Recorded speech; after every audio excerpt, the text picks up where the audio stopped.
why like I kind of brought that up in the questionnaire or whatever is because like, I don't know, like we're friends and like you and I mean, we went to school together or whatever. And, I'm not talking to a curator. I'm not talking to somebody directly about my work. Like it's more so like about like me and my experience and how like the work is cultivated out of that. So that's, like I have no problem like talking a little bit about, that experience a little bit and getting more personal than like I normally would or would need to. Because I think honestly, like, it's like, I think about that and I think a driving force of my work and my practice and a lot of people's is their personal experience. Absolutely. And it's also, as like I'm getting older, I'm understanding the need to be vulnerable as far as being a creative or just like you're saying, being more open with friends and having that conversation that provides more understanding as who you are as an individual, but also more understanding to the work. Because that's something I've kind of I met you as an individual, and then photography was always there. That those went hand in hand. I've always appreciated both, but now getting to the stage where now it provides a much deeper understanding. For example, when I look at your pieces, a lot of them have some sort of religion symbol or something in there. And that is something that I see in most of your pieces that kind of sets you apart from a lot of photographies that I see out. And I'm like, okay, that's Parker. Or I see a work that is like the way it's cropped, or the image, how it's cropped, the symmetry in it, how it's broken down. I'm like, okay, that's kind of Parker's work. And even like I took Peter's class. I don't know if you took Peter's at Maryville University. I said the commercial photo class, the lighting class. Or whatever. Yeah, I think of some of the stuff that he would talk about, like some of the foundational stuff. And I kind of see I'm able to understand and see some of that in your work. So that helps me in terms of just aesthetic wise, setting it apart. But in terms of the meaning of the work and what's behind it, I would like to dive more into that. Yeah, definitely. Awesome. I'm Naked and Broke. Welcome back. I'm your host, Emmanuel Wisdom. Today I'm chatting with full-time educator and documentary photographer, Parker James Reinecker. Welcome to the show, Parker. How you doing? Yeah, what's up, man? Yeah, this is great. Thank you so much for having me on. Thank you for the opportunity. Dude, yeah. thanks for hopping on. I feel like your invitation is like the most weighted. It's been like two years or a year and a half pending. Yeah, for real. A lot. Yeah, it was. I think it was even like pre-COVID that you and I talked on the phone. Because I remember the idea for the podcast came about shortly after graduation in like probably mid 2019. But pieces of videographer and a co-host or whatever, all of those needed to come out, and then I needed to work out the idea to see if it if it was doable. And then right when we did the first episode, and then we did the second one, we was already in March, and then there was a COVID thing and everything shut down.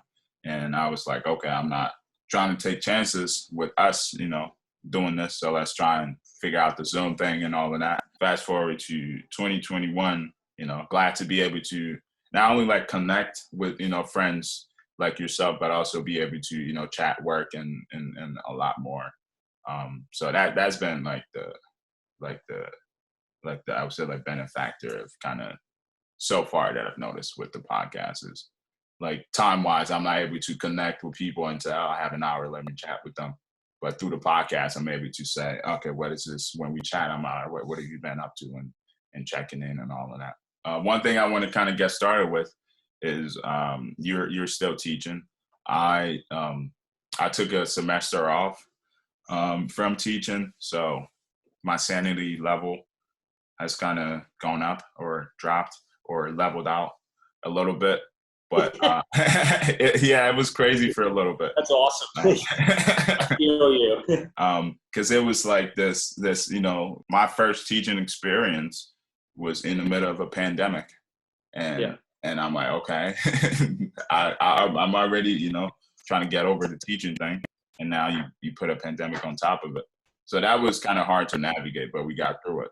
But you said something, you said as an educator, you're like, you get more hype and it's like more, I guess, more engaged when like your students are like clicking to what you're teaching them. and you said like as a professor, it helps so much, and you're like kind of grateful based on like the relationships and things. I want to talk a little bit about the transition going from like a student to an educator, and like what like that shift that happened. Yeah. So, well, I mean, I think about it, and like when I first started at Marywood University, and that was like my first um like real like college experience. I went to Lackawanna Junior College, so like I came up through the junior college system. I dropped out of high school. I mean, I got my GED, actually when I was in an institution at 17 years old, which we can like talk more about later. But yeah, then when I had the opportunity to go to college, actually, I remember being in that institution, and it was like a long-term institution. It was like 3 months, something like that.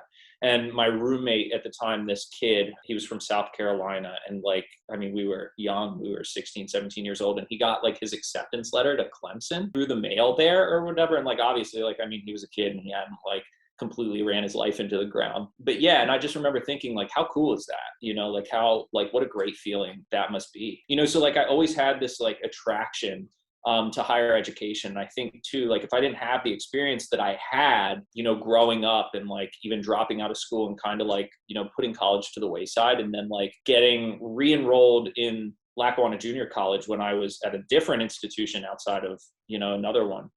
Or outside of the first one, I wouldn't have like as much like appreciation and gratitude for higher education that I do now.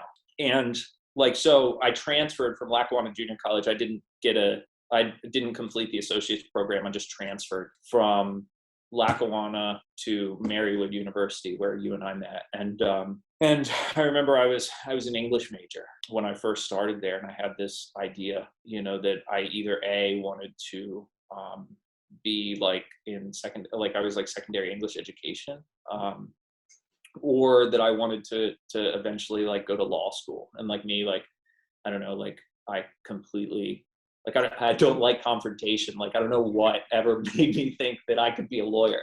But like thinking, and I mean, thinking about that, well, I'll get back to that, I guess. But I was taking photography classes as a minor because like I grew up skateboarding, and I grew up like cutting pictures out of Transworld and Thrasher magazines and scotch taping them to my walls, so like to me, like photography and skateboarding, even if it wasn't like, oh, like photographs of Right. like actual like tricks down a set of stairs or on a handrail or whatever, like still just like the lifestyle photographs that came out of the skateboard culture that you would see in the magazines. And like being a kid growing up, I was like, oh my God, like I not only like saw that and was like attracted to that, but like I could relate to it, in a certain way, like in the groups of people that I was hanging out with, and my friend group growing up. And yeah, so I always had this like attraction, like I always knew like, oh, like I wanted to do photography. And so I started doing photography, and it actually wasn't until like taking a photo history class at Marywood that I was like, holy crap, like I began to look at like the why, not just the how, within the realm of fine art photography. And like I started thinking to myself, like, holy crap, like I'm not, and no offense to anybody who like makes a living doing this, and they probably make more money than I do, but I wasn't doomed to like take senior portraits, or I wasn't doomed to photograph weddings, or do stuff with photography that I felt that I wasn't necessarily attracted to, learning that why rather than just like, oh, the technical how, and exploring that and exploring like fine art in general. I have my minor in art history, as well as my bachelor's in fine arts and photo. And then I went on to graduate school. But, as far as being an educator and coming out of like that student role, it wasn't probably until like my junior year. Now there was like a gap in my education, because I really, like I took some time off to really, again, like run my life into the ground.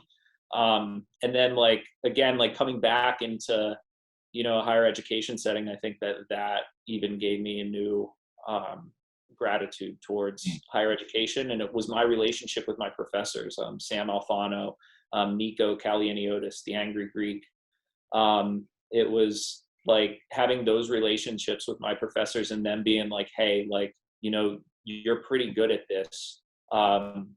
If you like, basically like, hey, like you have a good eye. If we refine that eye, and like, if this is something you want to do, like, you're going to have to work your ass off, but this is something like you can do. And so like, literally it was just one of those things, like I just like threw my hands up and I was like, okay, yeah, like I want to be an educator. I want to be a photographer. I want to create work that I want to create. And I want to use photography as a tool to explore the world around me. So yeah, so I just kind of like threw my hands up and I just like listened to whatever they said. And it was like, okay, apply to grad school, you should go to grad school. And I ended up going to grad school. And then I began to, like, I went to Savannah College of Art and Design in Atlanta. I was between a number of different grad schools. I applied to a lot of schools. And I got into a handful of schools that I applied to. And, looking back, like, obviously there's some like, oh, like I wish I maybe would have had this experience. I wish I would have had this experience. But like thinking about my work and where it is today, like the experience that I had with my professors in grad school and with my peers in grad school, like it was awesome. So then coming out of grad school, I'm sorry, this is like a long answer. It's all good. It's all good. But then coming out of grad school, like I knew going into grad school that I wanted to be an art educator. I knew that I wanted to teach higher education. I knew that I wanted to teach at the college level. I knew that I wanted to act as a guide and drive conversations within the art classroom. Like that was one of the biggest things. Like I never had that experience, like sitting in an English class, or I never had that experience sitting in a science class or anything else. Like the art classroom, I think is so, I think it's so special because it isn't just about like, oh, the work on the wall. It isn't just about, the technical process of like creating work, but it more so is like, embedded in these like critical conversations, and using art as a tool, again, to explore, sociology, human ecology, psychology, it's so much more than just like taking a photograph that's aesthetically pleasing. So I knew that I wanted to like kind of be a foster for those conversations in a higher education setting. What I do now, I teach at a community college now. So often, the primary demographic, I live in Salisbury, North Carolina. I consider myself still like based in Atlanta. I have a lot of like network in Atlanta where I went to grad school. That's like my second home. The Atlanta is a magical place. But I live in Central North Carolina now. And the primary demographic of our students is where I teach at Rowan Cabarrus Community College. It's crazy because like we're outside of Charlotte, like students and people, we have access to Charlotte, or we have access to like Winston-Salem, Greensboro, these places, these, southern cities. But also too, we're in a very like rural area where we get like such a mix of like black, white, Hispanic students, but a lot of them are like first generation college students who've never had the experience to like sit down in an art classroom or like have conversations about their experience before. And I think like it's super awesome, when a student comes into the art classroom and it's like, hey, like I want you to create work about like your experience. I want you to create work that's personal to you. And they kind of like look at you like you have five heads, and they're like, oh, well, you're not just gonna like tell me what to do. And I'm like, well, yeah, I'll tell you like how to achieve this, but I want you to do what you want to do. And then, we'll talk about whether or not this is the best way to go about it or not, And even like with what you just said with the students, kind of being like, can you show me what to do? I feel like I want to dive a little bit more into the education side. I feel like a lot of students coming from say high school into college are like thought to be a tool. We were thought to be a tool. So when you get to college, where it's much of a higher thinking, there's a tough time with doing what you want to do when say like authority or direction is lacking. There's no like self discipline to say I'm gonna dive into self and see what is personal to me and how I can translate that into the schoolwork or the assignment or whatever it may be. So I think that's kind of like a shift in thinking with like students and professors as well, rather than the kind of hand-holding approach that can be that probably can hinder a lot of people in the professional sense, because they will look to other people once they're in the professional sense. So I'm glad to hear that you're taking that route and also helping them at the same time, because as an educator, that's something I try to do as well in my first year and it was a weird experience. The very first class I held, and I'm standing there and the students are looking at me. I'm like, oh, you're looking at me because I'm supposed to teach you guys.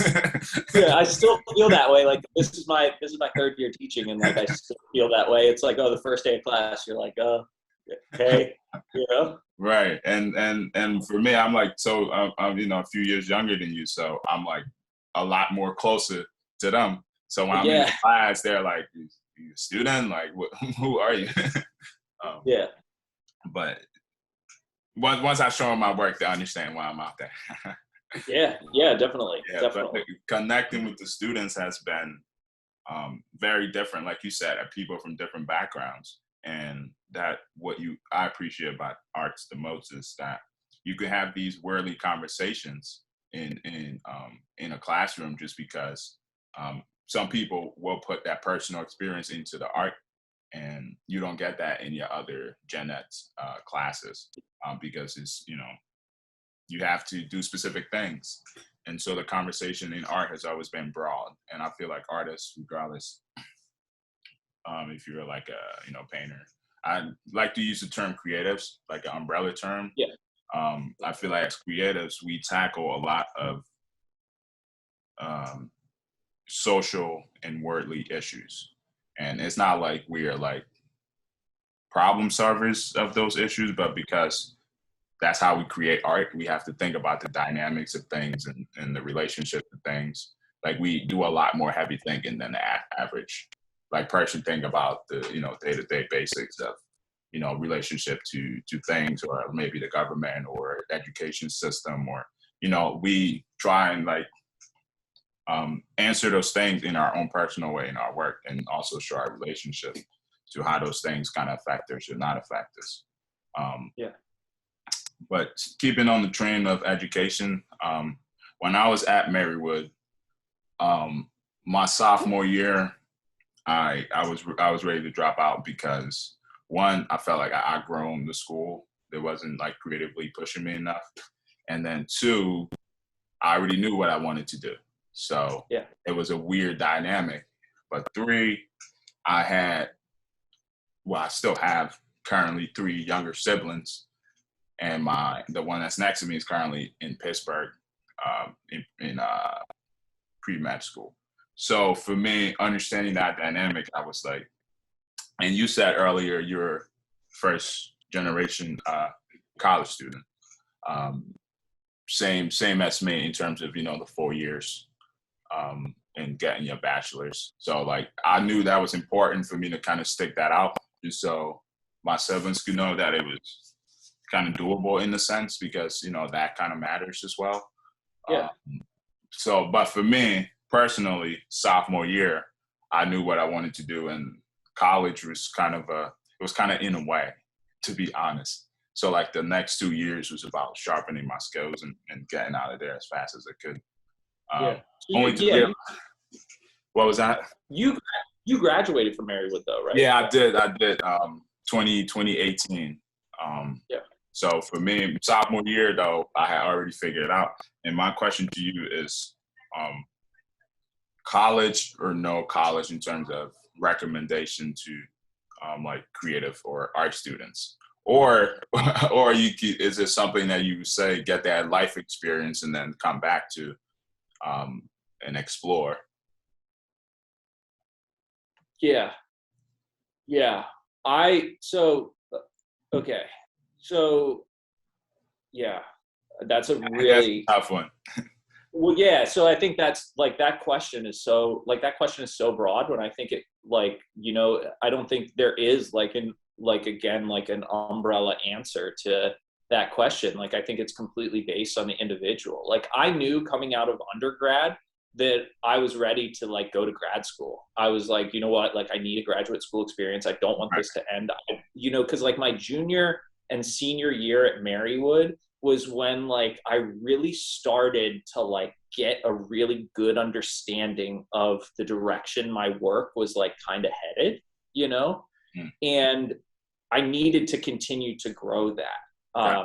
For me, like I really like I was really beginning to like open the box a little bit, and like peek inside, and I needed to like go to a space, or I needed to be in an environment where like, okay, I have this like support system behind me. I'm going to rip the lid off the box and see what's inside and like explore, different avenues of which my work could go. Right.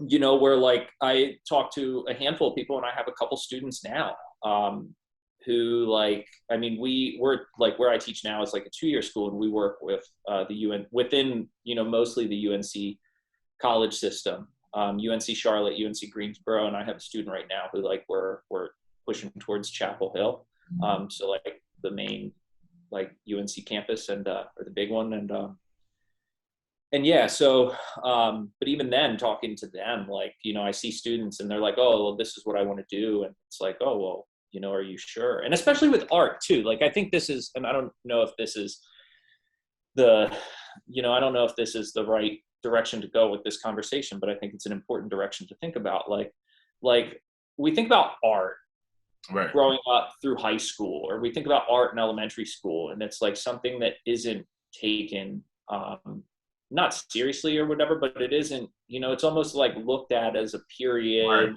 or a block that's like, oh, you get to go and chill out in the art room, and like, Yeah. dude, it's not like taken as seriously and like thought about as like, oh, this can be a profession, so I think like I don't know, like I think about my experience, like I didn't go to law school, or I didn't try to go to law school because I wasn't meant to be a lawyer, and like you see a lot of kids, and kids that you went to school with, Right. kids that I went to school with, who are in an art education program, and they probably shouldn't be there. And that sounds like rude and exclusive, but I mean, like looking at like a setting, like a high school setting, that views art as like, oh, this back burner thing, where like, oh, the budgets for the arts are cut. It's like, oh, the arts and music are the first thing to go, so it's like this thing that isn't taken seriously. Right. And then a student comes into an art program, a college level art program, and they're like forced to like take a look at Right. art critically, or like they're not forced, but like, we're having these like hard Right. You in-depth can't really conversations. kind of like half-ass the assignments or anything else no more. You have to Yeah. really do a deep dive to find that connection, like you were speaking of, that exploration of self that kind of let you know higher education was needed. Yeah. That is what I felt like was missing in high school art classes. For Yeah. me, I went to architecture and design high school, so for us that was our thing. But I can imagine in a regular high school where, like, I remember middle school, art class was probably the easiest for me, but that was one of them classes where it was more of a leisure time. And Yeah. but I feel like the actual teaching of what art is not taught to students for them to Yeah. understand what it is. It's just more of like this look at like a gym, or some like recess or something. Because the art itself is not taught to students in a way that they could understand what art is. And even like people who go and graduate have a hard time defending or defining what art is. Yeah. And so I feel like that might be part of the problem. But I want to talk a little bit about some of like the best or design books, photography books that you read that kind of Yeah. help you make that transition. Like when you were, thinking, is this the right jump for me as far as college or whatever? And then maybe when you got there, some books or things that really kind of let you know you're in the right spot. Yeah. So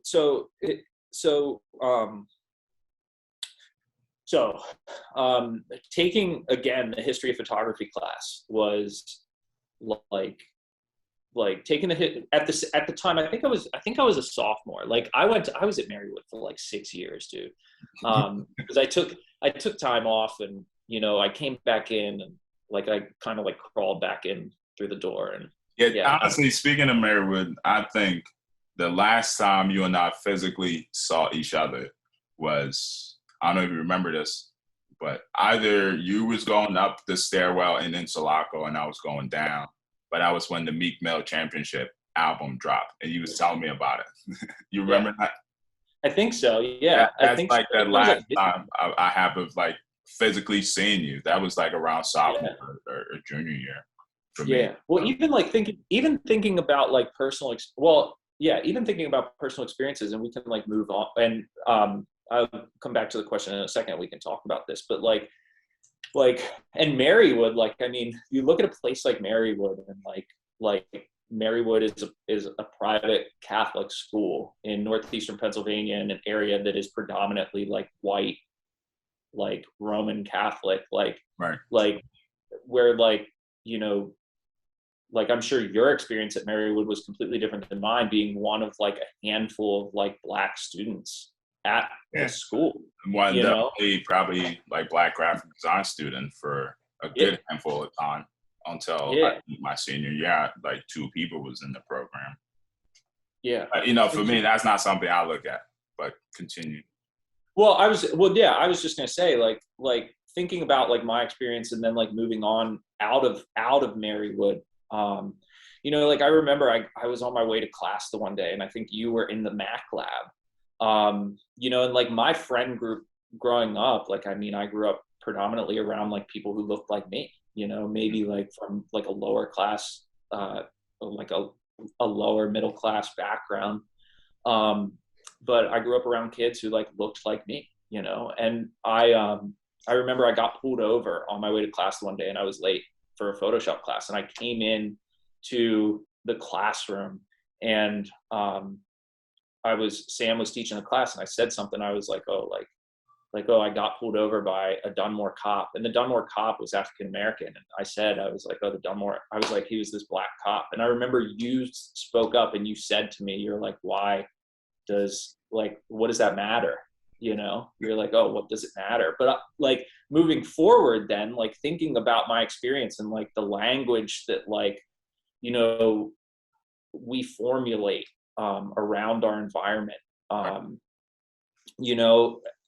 moving out of Marywood and moving to a place like Atlanta, Georgia, it was a very different experience for me. And it really changed, like literally within my graduate program, like I was the only, within my graduate program, I think out of like 18 or 22 people, like we were small, right. We were a really like tight knit group of people, but I honestly think I was the only straight white male, and it was like it's interesting that you brought that up, because that shift happened when I came from Philly to Scranton, because I came from school that was about 96% African American, and then when I was at Marywood, the ratio was, it was what it was. But it was crazy because I didn't really know, about, diversity and all that. You don't really care about that. You're just trying to get to college to have fun, go to parties. And, whatever. So like as students, we don't really think about all of that stuff that's actually meaningful things to be thinking about.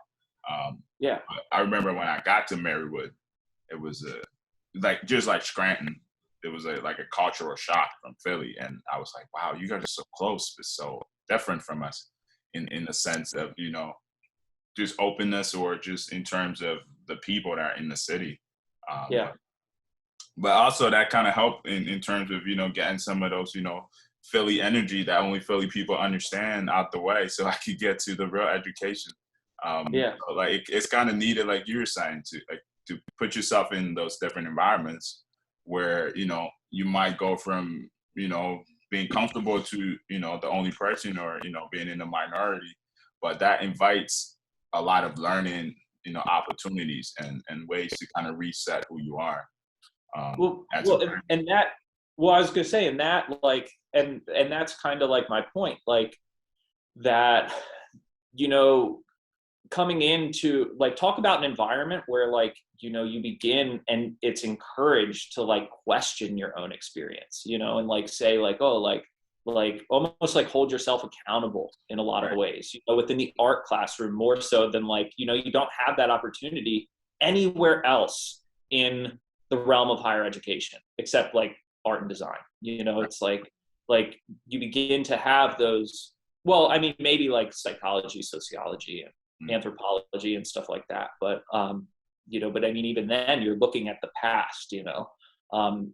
whereas, you're like, with, analyzing a lot of quote unquote analytical behaviors, or that, it's like textbooks, and not until you get to the inclusion of self. But art from the get go, like you're saying, is that from the beginning.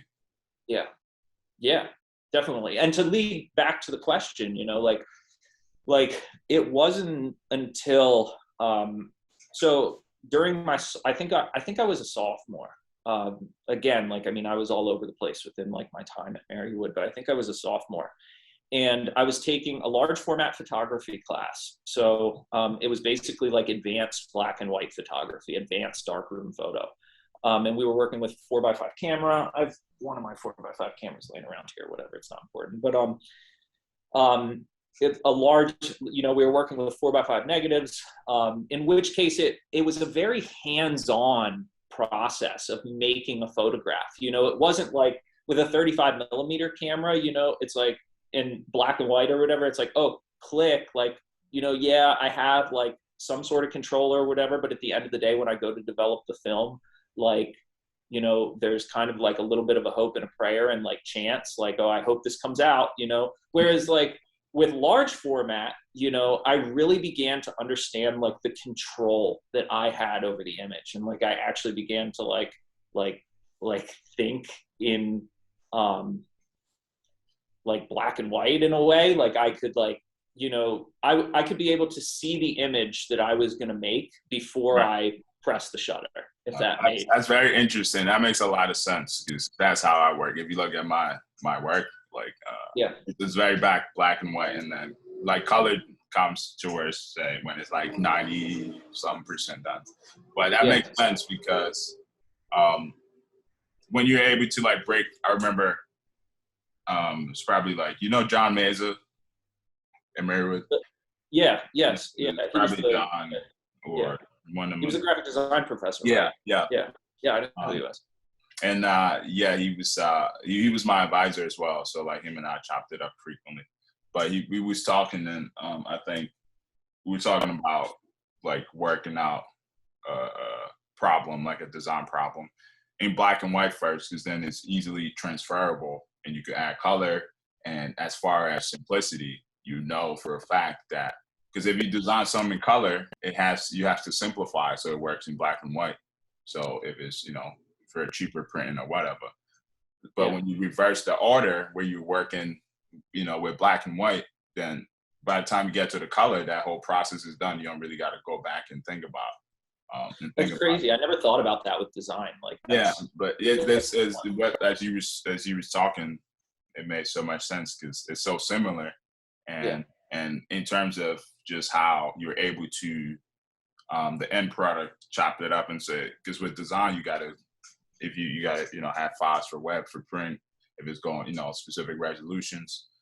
So by the time you create all of that, it's easier to take the whole thing and just kind of shift them, and what's what could be kind of categorized properly. But my personal approach was always black and white, and then color. But what you were Yeah. speaking to, I have the same approach where if I sit down, whether it's sketch or just going with straight with the ink, I already see the finished image Yeah. to an extent, in my head. And then the black and white is just kind of like foundational stuff that I'm just Mhm. laying down for what I've already have up here. So that kind of helped me a lot in terms of like it's kind of a faster process as well because you don't invite a lot of in terms of design elements, colors, and how they're gonna complement one another. You don't really invite all that pressure right away. As a creative, so you focus on either the concept you're exploring and things like that. But you were Yeah. talking about your cameras and stuff, which I don't know a lot about. So, Yeah. but Yeah. what's your go-to camera or lens that you shoot Um, well, it's really changed over the years, and depending on what I'm doing. So currently right now, I am shooting digital. I'm shooting and like 35 millimeter black and white, but that's kind of that's kind of an afterthought with the current work that I'm doing. But mostly, so when I was an undergrad, I started shooting a Nikon like D5600, like a little I don't know, entry level like digital camera. And then I think it was like my senior year, I made the jump and I got a Nikon D610.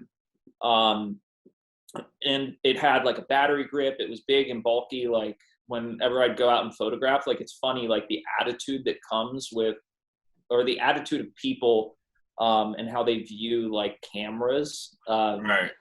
It's funny, like it's a completely different world than it used to be in 20 years ago or whatever. But because like people automatically assume like things are going to get posted on the internet, which I mean, They, we they, do. they usually end up getting. Yeah, yeah, but like it's funny, like whenever I go out and shoot, I shoot a Nikon D810 now, with a big like battery grip on it. Like it's a big, literally like it's a cinder block. Like I could probably throw it against the wall and pick it up and shoot with it. And it's funny like how I oftentimes like get asked less questions because they automatically assume like I know what I'm doing, Right. you know? The equipment is better. Yeah, so like people like I was photographing a fair, and it wasn't for anything. Like I just like I love photographing fairs. It's a good time. I was photographing a fair like 2 weeks ago. This fair in this like ATV race, and like 4 people asked me like, "Oh, like what newspaper are you working for? What, you know what I'm saying?" Whereas I also shoot a Sony A7, like a small little, like a smaller, like little full frame mirrorless camera, Right. a Sony A7, and I shot that a lot during grad school, because it was smaller, so it wasn't like as much of a presence. Okay, like, and I not necessarily like being sneaky, but like people were, it was almost like people were like less intimidated by that, but also too, again, so like that opposite attitude of like, hey, what I often get like, hey, what are you taking a picture of? Yeah. When I have the Sony, as opposed to when I'm like shooting with like a big chunky like 810. So yeah, it's funny, but I usually tell people like, hey, like, I'm a photographer, I'm the photo professor over here at the community college, and yada yada yada. This is just what I do. Right. People understand it. People are like, oh, cool. But yeah, there's always like a wall that goes up. Yeah, it's But yeah, funny. so that's what I'm shooting now. Yeah, it's funny that you talk about like the people reactions to cameras and and like with camera, I feel like you probably don't relate to this at all. But with cameras, the first introduction of cameras was to people of African descent was more of policing. So Yeah.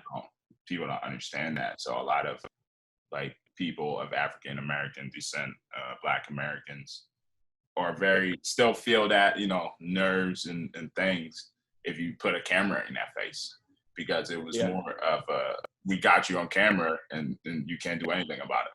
And even at times, if you don't have someone on camera, just saying you got them on camera was enough for them to, fess up to something that they do. So like, I feel like people haven't let go of all of that immediately. I personally don't like anyone in my face with a camera, which is very weird now that I do the podcast.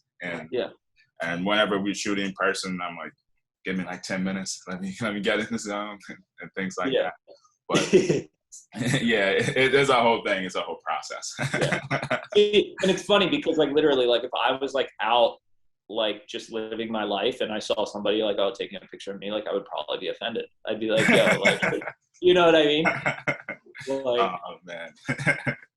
So, but also too, like, and that's one thing, like, I think like my work with the new work, Two Cardinals in the Thicket, like has changed a lot. Like I've, and so I don't know if this was going to be like a previous question, but like my work, so during undergrad at Marywood, like I began a project called The Then, the Now, the Everything After. And that was work based on like the Northeastern. The now and everything after?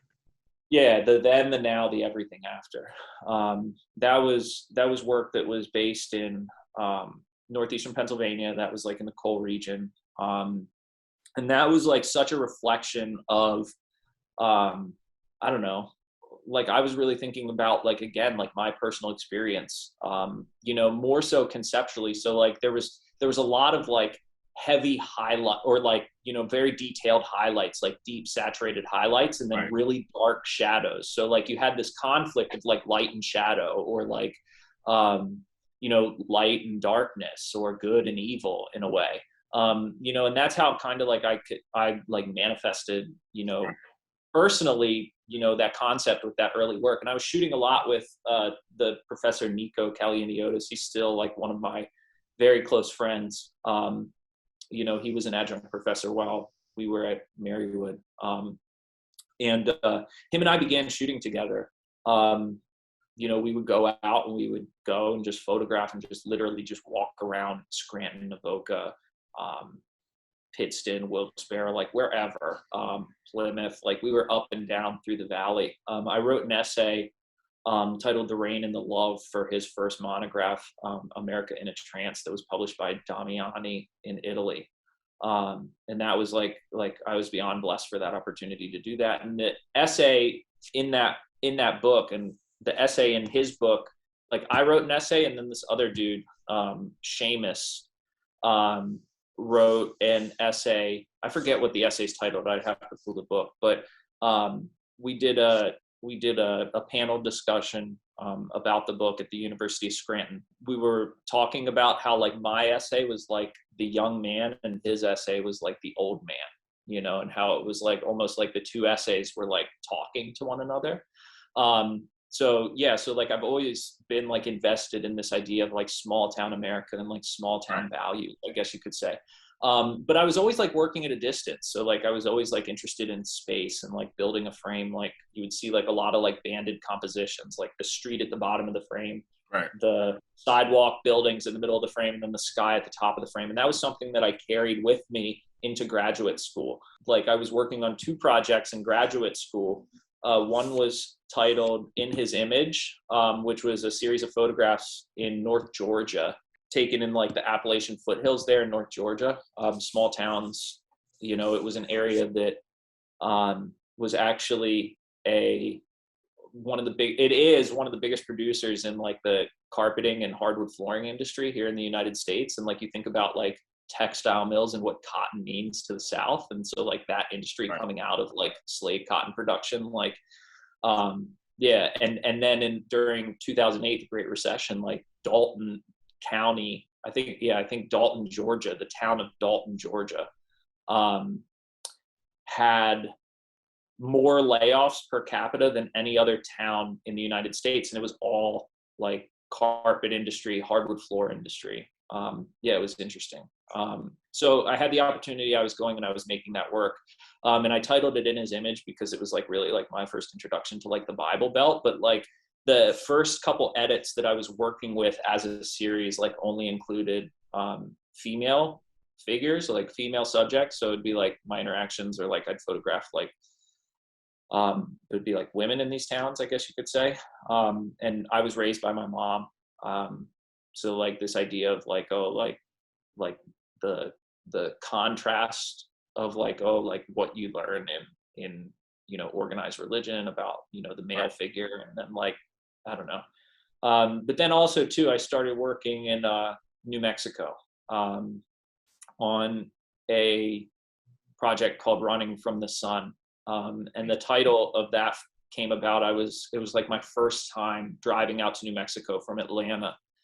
And I had just gotten up early at this crappy little motel in Oklahoma City. And I was driving, and like I saw in my side view mirror, like the first like crack of sunlight over the horizon in Western Oklahoma, like behind me. And like, I thought to myself, like, oh, like, I feel like I'm like running from the sun in a way. And then like to bring that into the concept of the work, like it was like, this area, that has like such a, I mean, it's like the project Running from the Sun was done in the Route 66 corridor of New Mexico, which is like one of the most diverse and impoverished roadway corridors in the United States. Now the work wasn't like I don't view myself like, I'm not interested in like poverty porn. Like I'm not like that's like, I'm more interested in space and like environment and landscapes, and like how like a landscape defines an identity of a place, rather than like, oh, hey, look at these people. You know what I mean? Like that's not, because that's not how I would want to be portrayed. Like I'm more focused on like the idea of place. And so, yeah, so even then, like talking about like equipment, like for the longest time I was using a 50 millimeter prime lens, because like 50 millimeter being the closest aspect to the human eye, so like it was like this whole idea of like, oh, what you see is what you get. But like the landscape is like such a presence out there in New Mexico that I began opening it up a little wider. I started using a 35 millimeter lens rather than a 50. And I literally shot like that entire project on this little Sony with a 35 millimeter lens. And there it was like, I'm looking at that project right now on your site. Yeah. And it was like that, a lot of that work, banded compositions, like the road in the bottom, the buildings in the middle with like the human element, placed in the frame, then the sky at the top. Like that was really like a point of all that. And like within that work, I really began, so like, there was this level of like distance between me and the human subject, the human element. So now the human or the subject in the photograph? Well, so like the human element. So like if there was like a person in the photograph, like there was only a handful of pictures in that series that like I was like really close to a person, that I was really like talking to them. For the most part, like the person was almost like I wrote about in the artist statement. I wrote about in the artist statement that the human figure passing through the frame as if it represents this place passing through time, you know? And that's really like the role that the human element played in that project, whereas like there was some closer interactions, where like the head was cut out of the frame. That was probably something I enjoyed from that series, because that gave me a little bit of like Tom and Jerry nostalgia with or not seeing the people's face at all. So that's cool. Great. Yeah, I've never thought about that. That's fantastic. Yeah, I love that. Yeah, it was. You remember? I don't know. Like as a kid, you always wanted to see them, and you're like, if I could, they'd probably add a lot more to the story or whatnot. But you had to just use your imagination and figure it out. And sometimes they give you like an ear, and you're like, oh wow, we're getting there. But I enjoy that because it kind of forces you to. And now that you're talking about it in the sense of your focal point was more of the landscape and the conversation between what's happening in that frame. That makes more sense because even looking at the people, you could tell a lot more about, like, there's a dude in there with their oval belt buckle. So you can tell about like that clothing and what they wear, and you could try and like put these stories together. but you can Yeah, also that's Glenn. He's the man. but you can also see Yeah, like Glenn. the reflection in the, you know, in the backgrounds and things. So you can culturally, you can put it together. And Well, and that and there was a lot of like murals in that project. So like a lot of like the paintings on the wall depicting the landscape. And like me, like I grew up, and I'm not the only photographer who's like gone out and done projects about like the American West with this in mind. But like, you know, like I grew up like in my grandparents' house where like, you know, Clint Eastwood's like The Good, the Bad, and the Ugly was like on TV, you know, the old spaghetti westerns and, you know, John Wayne movies, and like, oh, this idea of like, oh, this place being this like almost like projecting, you know, a really skewed idea of what a place is about, you know. So the murals actually, they stand for like two things, or they became to stand for like two things. The history of a place, you know, and oftentimes like the person walking in the frame, like their back is turned towards a mural. So it's almost like, you know, like what can that represent, you know, like right. the reality and the idea of a place. But also too, like a lot of the drawings, it's almost like these childlike narratives or like cartoon like narratives of like what this place has come to stand for, when like in all reality, like that isn't the reality, you know.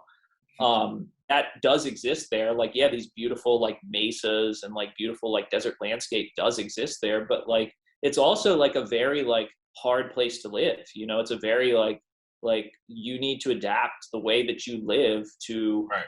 to the landscape you're living in, you know. Like even if you do live in a town, you know, it's very like the people who live along in that area, along that roadway corridor, and you could relate that to anywhere in small town America. Like I could relate that to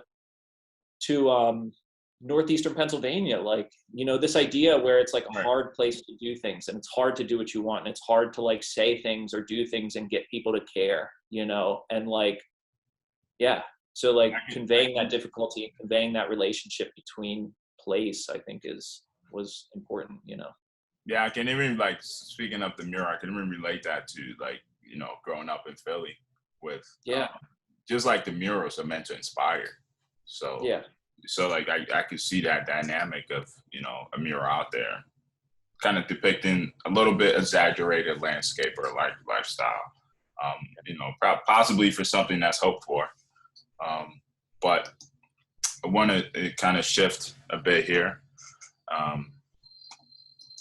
And get more personal. But before we do that, I have one question.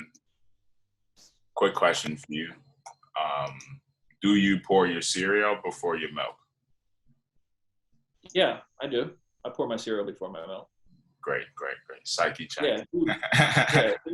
Who pours their milk before their cereal? Do people do that? You'll be surprised. That's crazy. You haven't heard like cereal and orange juice combos and all the other Well, stuff? yeah, but I mean, that's like, I don't know. That's like literally there was I forget what, I think it was a Slipknot music video growing up. It was like, I think it was a Slipknot Wait and Bleed video where it was like not the cartoon characters, but the kid, he like goes over to this really gross like faucet and he pours like dirty water into like, you know, this bowl of cereal with like maggots in it. Yeah. I mean, it was an awesome music video. If you haven't seen it, definitely check it out. But yeah. Ever since seeing that, I was like, oh my God, like but I mean, I don't know. I use almond milk. Yeah, almond milk. Yeah, I'm an almond milk guy. Yeah, oat milk is my go-to now.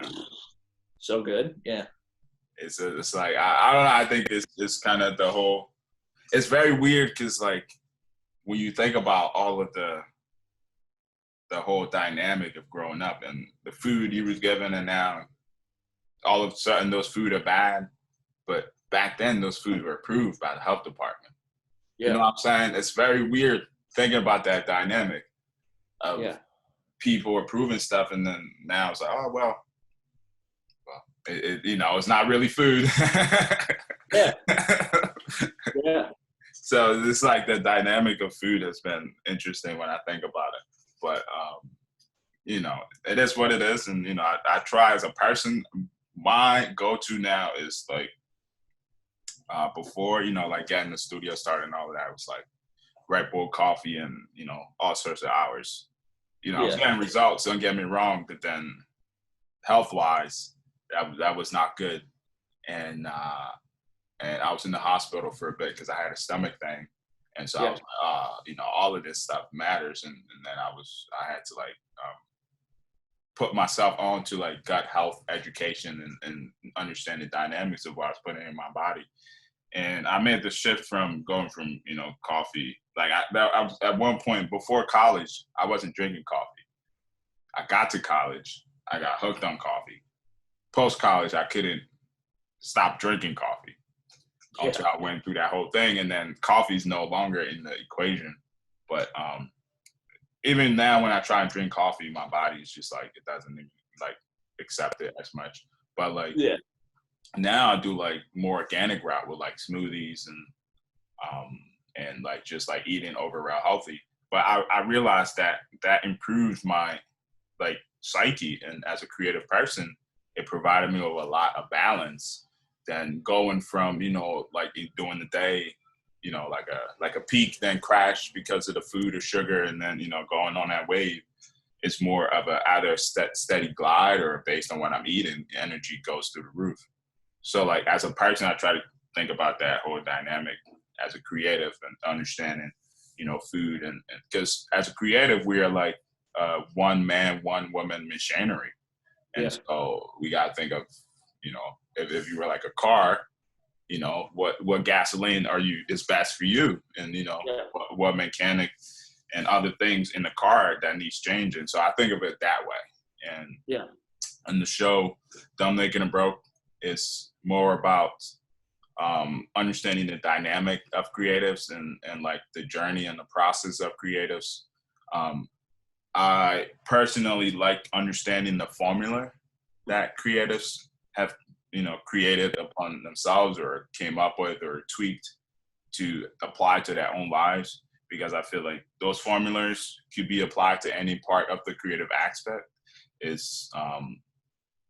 doesn't matter if you're a musician, painter, a designer, or any other creative umbrellas out there. It's just a matter of someone going from point A to point B, but in the creative space where there are, like for example, we don't have the same professional backgrounds, but in terms of schooling, we have the same, schooling background for a little bit. So those are the overlaps that I try to get to and have people try to understand that dynamic. But the show Dumb, Naked, and Broke, it's called Dumb, Naked, and Broke because of you're not really dumb. It's like dumb meaning you're young, naked meaning you're inexperienced, and broke meaning you're ignorant. So it's you're young, inexperienced, and ignorant. But with that is once you understand that, you could then change the dynamics of what you need to kind of fulfill those things. Like you were saying, when you got to grad school, you understood what you needed to get to that next step, and that's kind of like the dynamic that I try to shoot for with the show, and helping people understand how to go from being a young person. There's nothing wrong with that. It just comes with age, and being inexperienced is the opposite of that is getting experience. So getting out of your bubble and going out there, like we were saying, putting yourself in comfortable situations and getting that experience. And being ignorant is, I look at it as a knowledge thing in terms of how much knowledgeable are you in your field or knowledgeable outside of your field.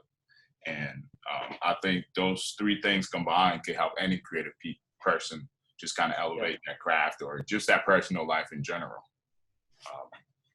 But good to know that you kind of passed my unofficial psyche test, which is serious. You'll be surprised.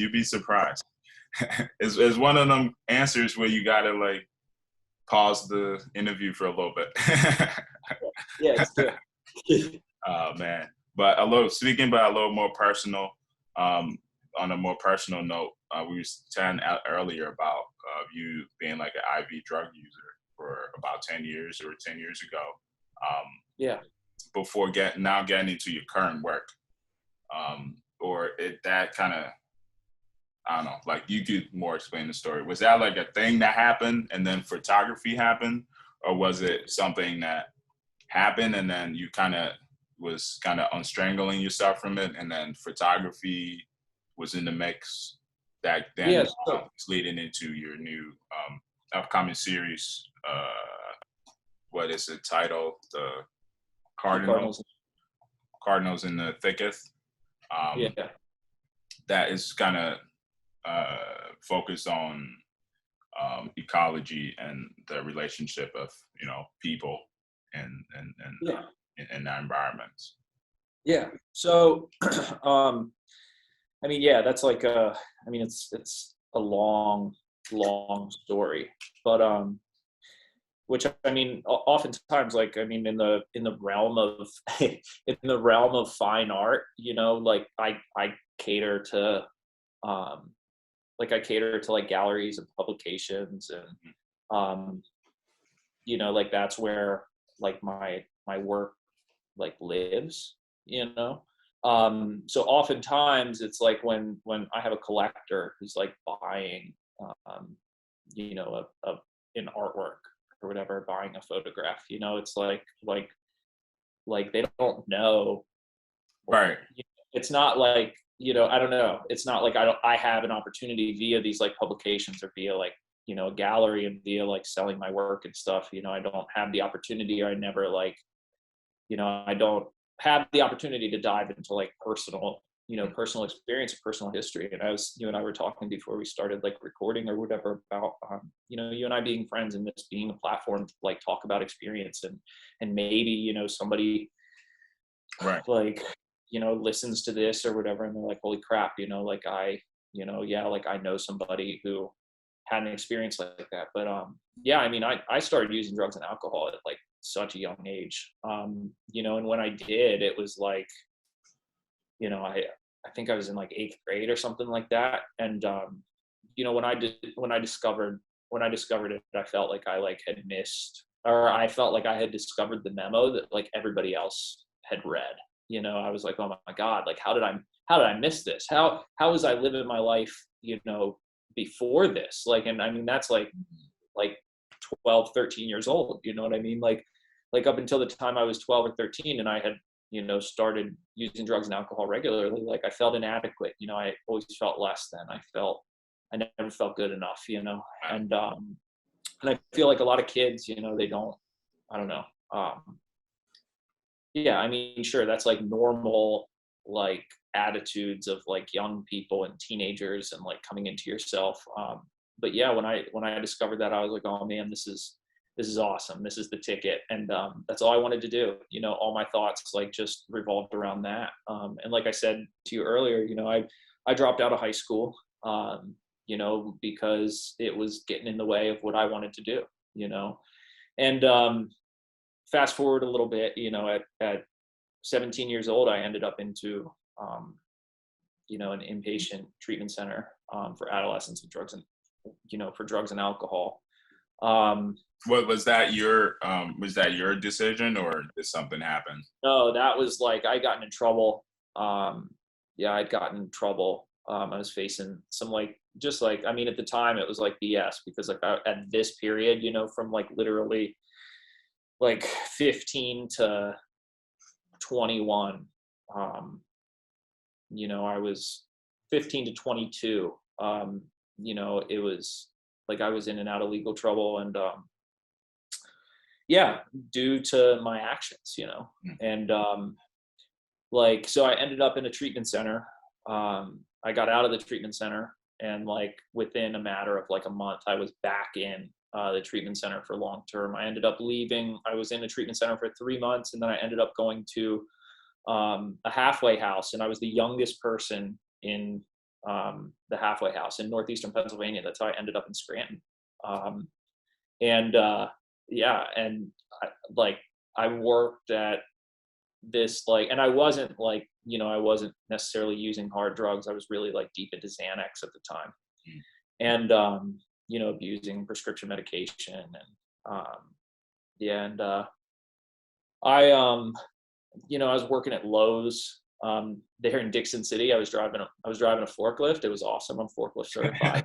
Um, I don't know if my certification is expired, but yeah. So that was like 2008, something like that. That was like 2008, and I ended up, because I was so young. One of the dudes who ran the halfway house, he was this older man. He's like, oh, he's like, you need to like go to college. I got my GED when I was in rehab, as a kid at 17 years old. And then he's like, you need to like go to college. You need to like do this. And at the time, like I was so young, and I didn't appreciate the opportunity that I was given, but I ended up going to Lackawanna College. And in there, then I transferred to Marywood. And it was like when I transferred to Marywood, like I was 19 years old, something like that. And I had this idea. I was like, hey, like I just want to be a college kid. I just want to party. It's never gonna, it's not gonna happen to me. And yeah, like it within 6 months, I had like almost like 2 years. I had like almost like 2 years sober. And then within like 6 months, I'd been doing things that I never said I would do. I had, kids living at this apartment I was renting in the hill section in Scranton, who were IV drug users, and they were like, yeah, do this and you'll spend less money, like whatever that meant. That's not true. And and he's like, oh, it doesn't take as much to get high. And I did it, and I was like, oh my God, this is, I had that feeling again of like, oh, like this is like, how did I miss the memo?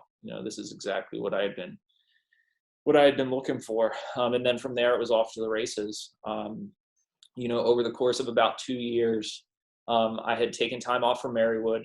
I wasn't at Marywood. I was living in a car. Then I was living in a rental car for like a couple weeks. Then I wrecked the rental car, and then I was on the street. I was like back and forth. Like I would stay at certain places. But yeah, I would stay like in an abandoned building in Harrisburg, Pennsylvania. I'd run around Baltimore, West Baltimore, Philadelphia, Irvington, New Jersey. I mean, and this is like scattered all over the place. Like there's a timeline to this, but yeah, like I really found myself in some really dark places. Like, I mean, you being from Philadelphia, like there's that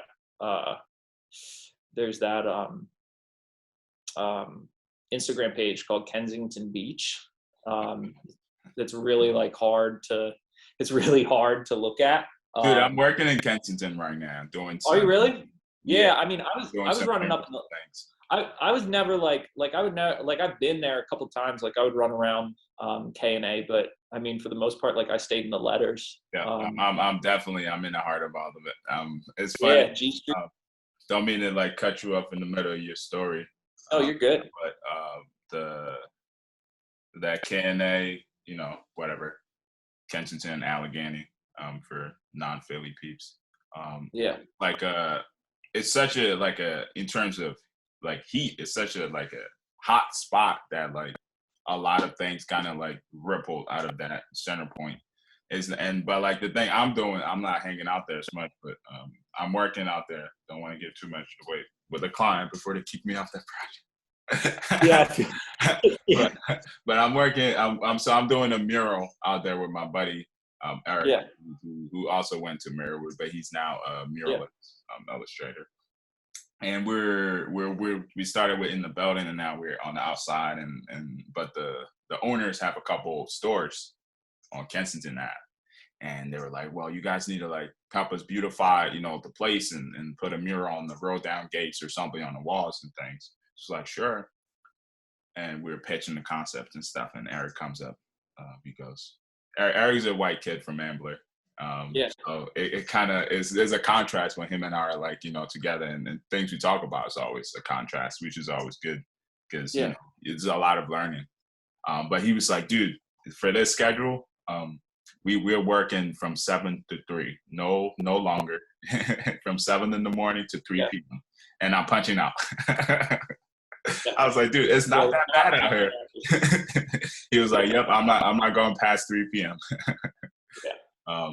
But yeah, it's kind of, seeing that, even though we're kind of laughing a little bit about it, but seeing that and seeing how, like, people, regardless of where you go, drug user or not, alcohol abuser or not, like, people are people. They have dreams, they have hopes, they have aspirations. And when you talk to them, you hear it in that voice, you hear it in that tune, you see it in their eyes. And so it's like, it's so kind of, it's tough to hear about it happen and being so close to where you live. It's so weird because I work in Fishtown for a year, and I was just in Fishtown yesterday. Fishtown is the next quote unquote city little thing over. Yeah. And Fishtown is so different in terms of contrast. You'll be like, oh, where am I? But like, that is a hard dynamic for me to process. But last year we worked with some real estate developers who were looking to, clean things up in Kensington, and they were talking like ownership and equity within the community. So a lot of, like, things is happening as far as bringing new light into that sense. But going back to what you was talking about, I personally kind of was always comfortable. Like, I've always been in the mix of things, just like, even like now, I'm like looking back, I'm like, damn. But personally, I've always been in the mix. I've always hung out with anyone, any kind of, that was just always my thing. But as a person, when I was younger, I grew up with my grandmother, then grew up with my mom or pops. My mom and her family, step pops, was in America, and I grew up in West Africa, in Liberia. And I grew up with my grandmother, and that was some kind of freedom in that, not having parents around. But at the same time, it was like the misbehavior of not wanting to have your parents around, so you misbehave. But with school, when I went to school, it was just, well, before my schooling experience, what had happened that I guess kind of wired me into the person that I am looking back now was Liberia as a country went through a civil war in the 90s. And that was really kind of culturally shocking. But that was when, like, my mom was like a teenager and all of that. So that affected her generation. And then I was born, and the last civil war happened in 2003. Yeah, I believe 2003. And so, like, this is how I remember this day. I came from school. I was, at the time I was on my grandmother and grandpa's property, and it was a fenced property, and it had like multiple buildings. And in the front, it was a storefront that another people were renting, and it was like a food shop or whatever. And then to the left, you could see, the inside of, the space and things. But I was hanging out right in front of it, which is city compound. So it wasn't like a yard. Once you get out the gate, you're on the sidewalk, and then it's the street. So I was right on there. I remember I was with my little cousin, and we saw people like running and stuff like that. And they had like clothes and things and like bags, and they kept like shouting about rebels and things. And next thing you know, we started hearing gunshots, and I was about like 6 years old, and 6 or 7. And things quickly changed, and it got real crazy. But I remember when I was a kid, people tried to like break into our house and, like rape some of like my aunts and things. It was all crazy scenario. Just being a kid, just hearing about stuff like that and being in the mix of it was just kind of nuts to me. But eventually that kind of died down. It was I don't know if you heard about the quote unquote Liberia dictator Charles Taylor. That was doing his time in Liberia when he was, funny enough, he was educated in the United States, put into place by who as a president. Who it was weird because, like, if you look back at history, educated in United States politics, overthrown a native president who was a native of Liberia. And the presidency, like everywhere else in the democracy, is 4 years. Immediately extended it to 6 years. So he served 12 years in office. And then that was when Yeah. it started. But the main thing, again, educated in the United States, and weapons that were provided were not made in quote unquote Liberia. So, Yeah. go do your research.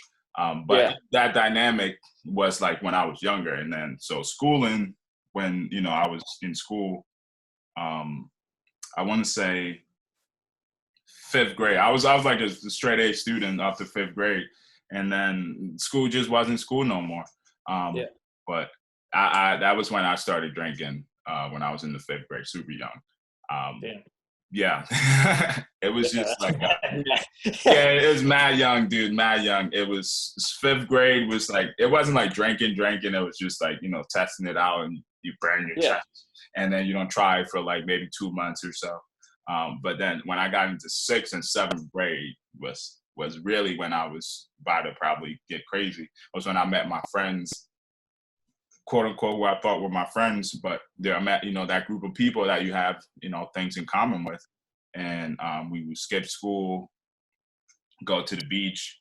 It was like a whole planned out, like we had like groups of people, we rotate, if there's groups in school, they take notes and, keep up with the happenings. And then we skip school, go to the beach or the park. And they used to send like teachers after us to the park to come and get us. And that wasn't going to work. But we figured out with the school, they did attendance in the mornings, and we'll be in school for first period, where you get roll call and all of that. So our homeroom professor or teacher would have a count of us being in school, and that's all that matters. That went to the principal for record keeping, or whoever that records that. And then during the transition, we would dip out of there. But it was crazy thinking about it. Like when I was in 6th and 7th grade, was mainly 7th grade was when I really got into it. Was even like the security dude, like we would take our recess money or whatever, put it together and hand him a little cash, and you just open the gate and we walk out. And so it was crazy. But I started getting into that life. But me personally, I was around everyone. Like I went to school with people who had kids, but for me, I was young and hanging out with older people, so they had a couple years on me.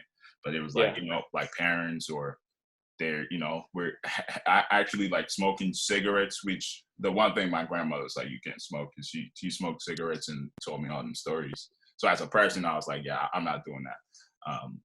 But I had friends like that, and I had friends who were smoking weed at the time. But those were just stuff like that. They seemed kind of pushy to me, and I was like, yeah, I can't really do all of those as of now. But just as a person, I was around everyone, just literally everyone. I went to school with, and we weren't like friends, but I went to school with people I knew would eye you up in school and then rob you on your way home, and then bring your stuff to school the following week and be rocking it in your face, and there's nothing you can say about it. And so like I at a young age, I had to learn to be with those people and be comfortable around those people. But at the same time, at a young age, I never shy away from a situation. So like that whole dynamic, it was just kind of clashing. But at a young age, I had to learn how to understand or see the humanity in people, regardless of what they was doing. And so I connected with people that way. But luckily for me, actually, when I came to the United States, I remember when I was in college, my sophomore year, one of the toughest years for me as a person was like, so I had come back from this like soccer injuries, and I had torn my quad, and so I was out that year. But before that, I had a surgery on my fibula and was out for my junior and senior year in high school. And then freshman year in college, coach was a total asshole and recruited me to play, and then was like, dude, I actually recruited too many people, so I'm cutting you. And I was like, wow. And that was at Marywood? That was at Marywood, at Marywood. And so then I joined the track team at Marywood, so that provided some sanity and whatnot. But when my sophomore year came around, I was like, that was when I was getting back on the soccer team, and I hadn't played soccer like in a competitive sense for about 3 years. So form wise, I wasn't used to what I thought I was. So that was Mhm. frustrating. And then education wise, I was doing the art show and things like that. That was providing some sanity, but it was so much, moving parts that was happening. And then but just like as what I thought the sophomore year was going to be, it was not what it was, and I slowly was feeling depressed and all of that. And I remember like the coach was being an asshole to me that year too, just because he was like, just extra rep or whatever is going to get you to improve, and I'm like, and I knew the improvement was going to come with time, just Yeah. because of what I know my caliber to be and what I'm capable of. But he didn't understand that, so that was kind of getting to me in a little bit. And I remember one time I get a call from my grandmother, and she was like, "Yeah," and this was kind of building up. I get like a first call. She's like, "Yeah, one of your friend." Um, it's funny because I actually forget his name, but I remember his nickname. We call him Terrain because he was just all over. And she was like, "Yeah, he passed away, Yeah. like recklessly driving a motorcycle, and that was the end of him." But like that was like the thing about it. If I was there, I was doing the same thing with these people. And Yeah. and then another call, she's like, your best friend who's literally next to, it's like our property. My grandmother have a lot, and then another lot is another house. And so it's just like, yo, next door neighbor, Monroe, um, actually in rehab for drugs right now. And Yeah. I'm like, oh. So that, So things mentally getting I'm like, weird. yeah, I'm like, Mhm. this is getting serious. And Yeah. and then, she's like, so I call and I check on him. She's like, yeah, he's doing okay, but he's good. But this was my homie. Like if you saw me, you saw him. That was how Yeah. close we were. So like Yeah. anything he would be doing, I knew about it. And anything I'll be doing, he knew about it. So like when I moved and came over here, that disconnect started to happen. And so like hearing stories, that was when I started to literally look at like a mirror of what I was doing to myself.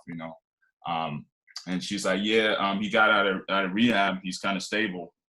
And then I get a call again. She's like, yeah, he's not stable as we thought. He randomly was chasing his parents in the house with a knife and tried to kill him. And this is like a 4-bedroom house. I've been in the house, so I know the house is not that big. So I'm like, damn, like I'm Yeah. laughing, but like this is serious. And I'm Yeah. like, in my head, I'm like, like this person that I knew is not who I'm hearing about no more. And and Mhm. I'm seeing how like people change based on however way, if you're not attentive to what you're doing to yourself, how it could go. And the most recent story I heard about him was they had to transfer him. He actually went to rehab in South Africa, and then came back to West Africa, and then went off the rail again. And so he's now in China, hopefully doing better. But last I heard, he was doing good in China. He Yeah. went out there for schooling, not rehab. So Yeah. um, hopefully he's learning to speak Chinese, and Yeah. Yeah. he'll help me out next time. But just thinking of that dynamic and understanding that easily could have bent me. And him and I did a lot of other things together. But the one that really hit me was sophomore year with what I talked to you about with schooling not going right. Um, my grades and all my gen nets was dropping. And personally, I didn't care. I was like, if the art is good, after gen nets. But you're not supposed to be thinking that. It's just when you're not thinking clearly, you don't know. And then I remember I got back from one of these tough soccer practices. Well, it was before the practice. Um, my grandma called. She's like, your friend Sonny passed away. And she was like, yeah, Sonny was this kid who was he was our like he wasn't like white, but he was like mixed. So he was like a pretty boy in our group, and like everybody messed with him. Um, but he, as a person, he was just chill. Like his mom was basically like someone of European descent. but she was like an elegant, respectable woman. And then his dad had a roofing company, and so like basically these people were the closest thing to like a millionaire in a sense, where everyone knew they had money, and they had Yeah. family, and then he had brothers as well. His older brothers were like actual gangsters, but they were like so chill. Like you would see them like a regular person, but you would hear stories about them doing X, Y, and Z. Yeah. But like Sonny was never kind of into that. Him and I connected on soccer, and we played soccer, and that was how we developed our friendship. And that was kind of like really heartbroken when I heard about him, because like I didn't even know that I was gonna be as affected when I heard, but it was just one of them things that put you over the edge. And so later that day, I'm like, we got soccer practice. I'm gonna get there and clear my head and whatnots. And so I get to soccer practice, and for some reason the coach is literally being the biggest asshole he can be that day. And it was like a night practice, probably at like 9:30 or whatever. And you know how Scranton gets once the sun is in there, degrees is like 20 degrees, like cooler for no reason. And It's cold. yeah, it's cold. Just if the sun is up, it's extra hot. If the sun goes away, it's extra cold. It's like, okay. Yeah.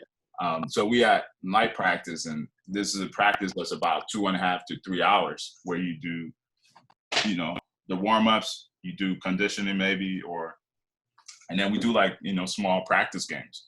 And then the coach is like, yo, Manny, why don't you, I guess probably I wasn't, probably playing as best as I could with, what was in my head and whatnot.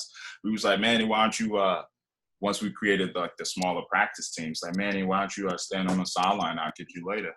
So I'm like, okay, it's probably best. And I'm juggling on the sideline. And literally I'm there for the entire practice for like almost like 2 hours. And at the end, he's like, oh, dude, my bad. I'm like, what? Like, bad? Like, that's all you have to say about that?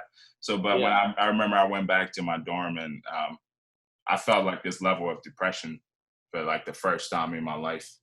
And like, I remember I shut my dorm and immediately like started crying, and like folded in like a fetal position. And it was like all these emotions, thinking about my life and art and friends and just a bunch of stuff.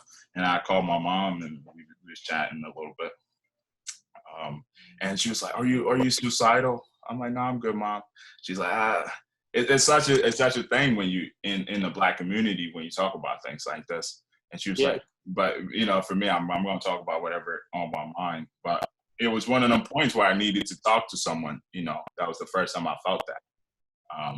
And so we was talking, and I remember afterwards, I'm like sleeping, because I didn't even do anything after I chatted with her. I think I probably just was in my room and went to bed, and I put my phone in airplane mode and all of that.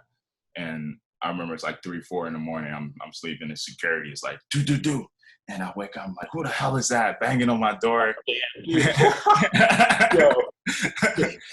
And I open the door. It's campus safety. They're like, oh my God, you're alive. We got a phone call. Yeah, your mom been trying to call you. Yeah, damn, dude, that's cold.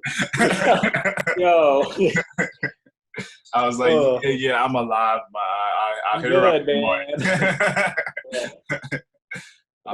It was one of them scenarios where literally, like I knew, like if I hadn't gone through that, I wouldn't be able to like talk to people who are going through worse things, because it's like emotionally, like whatever you're thinking, 99.9% of the time, it's not the right answers.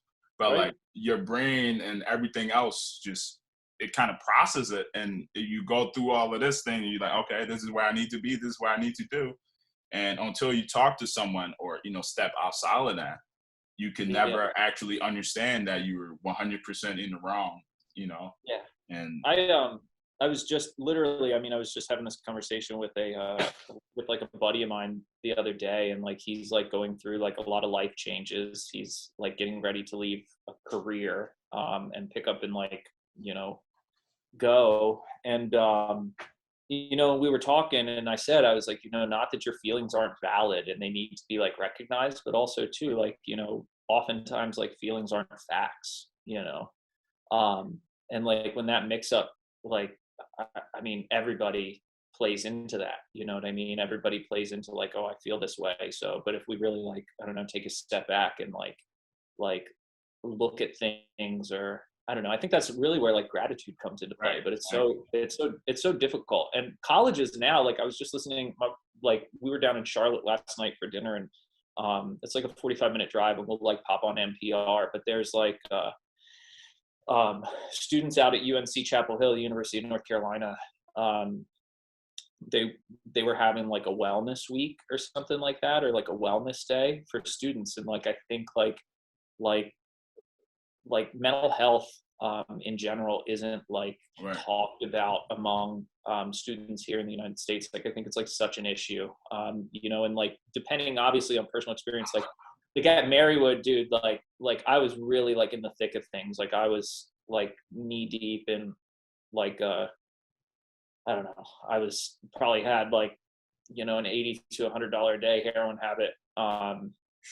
You know, at the like right before I like took a step back from Marywood for a little bit to like kind of, like I said, like run my life into the ground and then pick it up again, you know. But I stumbled in. It was such a mistake, and it was so selfish. But I stumbled into the psychology department down at Marywood, where they like offer counseling for like students, you know. It's like, oh my God, you know, like, oh man, like school's really like you know, a huge weight on my shoulders, like, you know, I'm having issues or whatever. And then literally like I go in there and I sit down with a graduate student who is doing like counseling or whatever for students at Marywood, you know. And I like sit and I just unload on this graduate student. Like I'm like I can't stop shooting heroin, you know, I'm dying, like I don't want to live, like all this. And not to like discredit that or like, you know, because it's not really funny, but like looking back on it, like I remember the girl was like, hold on a second, and she like got up and like left the room to like go grab somebody who like maybe could help me. And like I waited there for a minute or whatever, and I got up and left. And then like a couple weeks later, I got a phone call, and it was like, hey, you know, we just wanted to make sure you're okay, and like what happened or whatever. And I was like, oh wow. I was like, yeah, I'm not okay, but I'm not coming back there, you know. So yeah, it was once crazy. you step out, like, because you need to like get outside of your head. Like when you build stuff in your head, it's so crazy. Even talking to a girl or something, you like build up this image in your head, and then it's crazy to walk up to her. But it's like kind of That's on a more personal level, it's kind of like the same thing where you build up the scenario of what ifs, or you know, all the things that you kind of messed up already, and you like, you know, is it worth me trying to fix, or you know, and trying to put myself to that? But then at the same time, there's probably little to no belief in self at that point. So like it's always really hard. But I think like talking to people is it's more of like hearing yourself out loud. That makes you kind of, you know, like he's like, oh, am I really this person? Like you like, because internally, everyone, you have thoughts that you go through, but not all of them make it out vocally or verbally. And so once you start to, you know, like acknowledge where you are and then be direct about it, it's like, okay, am I really, you know, this person who's saying all of this stuff and these things? But I watched it's like THR, I don't know, something roundtable with a bunch of actors. Yeah, I think it's called THR. I'm not gonna remember the name, but it's a roundtable of actors, and they all talk about their movies and that process and things. But one thing I took away from it was the actors were talking about how they're able to emotionally display the emotions on screen, or you know, at will. Like a crying scene, or being able to tap in if they hear like a death news or something. And they were talking about that, like you said, something about like your emotions are facts or something like that. Oh, feelings aren't facts. Yeah, feelings aren't fact. They said something about if you're feeling the emotions you're feeling, it's not really so much that they are validated or invalidated. It's that your body responds to emotions. So if you're able to tap into the emotions, then your body is just going to display whatever, you know, emotion you're feeling. And I was Yeah. like, it's very interesting with if you Yeah. think about things on a larger scale, where if you're depressed, that's what your body's feeling. So you keep, you know, expanding on that one emotion over and over. And that's what depression is. It's so much Yeah. like fear, anxiety, and all of that that you keep, you know, expanding on, that eventually turns into depression because you're like, you know, a lot more deep into it. And I was thinking about it, and I was like, that makes a lot more sense, as far as just, you know, taking the concept of, you know, how actors are able to tap into those emotions. I was like, on a human level, that makes so much sense because, even like sitting here, like we're chatting now, we've kind of, you know, laughed and talked about serious stuff. They're all emotions, and we could try and sustain one particular subject for as long as we can. And, you know, emotionally, we will feel different if, you know, if we were talking about a different subject. So Yeah. I try to think about that on a much broader scale, but that has helped me in terms of me recognizing what I'm feeling emotionally and being like, okay, what can I do? Can I go for a walk? Like I live in East Falls in Philly, like at Kelly Drive. Yeah. So I'm Yeah. like, I don't know, like 5 minutes away from the art museum. So you got the whole like Schuylkill River kind of view. Yeah. So I take advantage of that, and like I walk and, you know, hit up buddies from time to time. But what it does is just, I notice that all it does is just it gets me out of my head. That's the main thing, is it gets me out of my head, and I'm able to, you know, just let the brain do subconsciously what the brain does, and, you know, decipher some of those informations and things that we were saying are not always true. But because Yeah. you're so focused on it, it becomes true. It becomes an identity, and it Yeah. becomes that emotion, and you feel it all the time. Yeah. But I want to talk to you about, do you have any routines or a go-to that you use to improve your energy and focus? Oh man. I'm gonna sound like such a, I don't even Cliche. know, but like I do CrossFit. Dude, And do CrossFit? I didn't know that. Like actual, yeah, or is it like? yeah, like actually CrossFit. So like I, when I was at Marywood, when I was an undergrad, like I actually like started going to just like Planet Fitness then, and then me and a couple of like my friends at Marywood, like we started playing hockey. So like it was like ice hockey down at Revolution Ice down in Pittston, Pennsylvania, and we had a team, and we were playing like beer league. We started off in like C division, and then we moved up to like AB. So it was like a lot more challenging, but it was like something to like really look forward to outside of like it was like, okay, this is my thing outside of the arts. Okay. Like outside, like this is my thing, right. It's you like know? I compare it to soccer for me. Yeah. So like, and that's one of the things like too, like I'll like every now and then, like I might post something on like Instagram, like on an Instagram story or whatever. But like for the most part, like I keep it like that's my thing, you know, that isn't for anybody else. Like I need this for me, you know? And like, You're a and Flyers fan? I am a Flyers fan, big Awesome. Flyers fan. I am a Flyers fan, but I Yeah. don't watch hockey as much, but I Yeah. support them all the time. Dude, you should go to a game, dude. Yeah, They're so I love hockey because I yeah. feel like it's so parallel to soccer, except you have Yeah, to stick instead of your foot. absolutely. Absolutely. But so when I moved to Atlanta, like I needed something. I like literally like the like 2000 January, I think it was January 2016. I dislocated my knee playing hockey pretty bad. Um, and like I don't know. So like in that, then like recovering from that, I was really like I started like doing more physical activity, like in the gym as opposed to like playing a sport, you know. And then when I moved to Atlanta, I found a powerlifting gym actually, and I was like the only kid outside. Like it was a Georgia Tech powerlifting gym.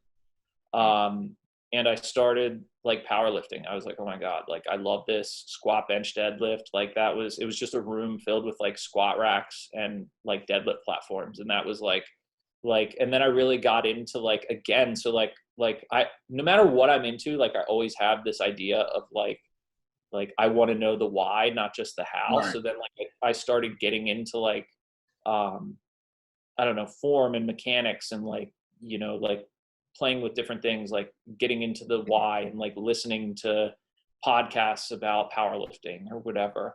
And then when I moved to North Carolina, and again, like powerlifting was like always my thing in grad school. Like I'd get out of class or whatever, I'd get out of the studio, or I'd get out of like doing whatever I do, and I would like go to the gym and I would lift for like an hour, 2 hours. And that was the first time like I had really like started like working with like programming. Um, and then when I moved to North Carolina, there was a CrossFit gym right down the street from my apartment in Lexington, which is like a really like the CrossFit gym there is like really good. Like it's probably one of the best like CrossFit gyms in the state of North Carolina. It's pretty rad. But I was like the black sheep. Like I literally was like, hey, like I just need a space to like power lift. Can I do this here? And the owner was like, yeah, absolutely. Like come in, like whatever. And I started working with a coach, a powerlifting coach in, he's based in like upper Massachusetts, or he was based in upper Massachusetts, like northern Massachusetts. Eric LaPointe, he's awesome. He's like a top ranked. You said Eric? Eric LaPointe, yeah, is his name. He was like a top ranked power lifter in the USA Powerlifting Federation.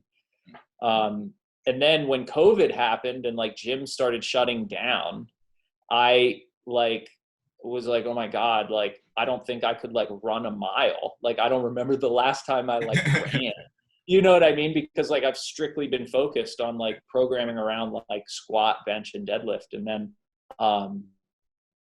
then like when my gym opened back up, I was like, hey, like I'm gonna just do like a CrossFit class and see if I like it or not. And I like it and I loved it. And so yeah, I don't know. It's just always been a thing like outside of art and Right. outside of work that I've just always been into, and that I find a lot of like, I don't know, like solace in.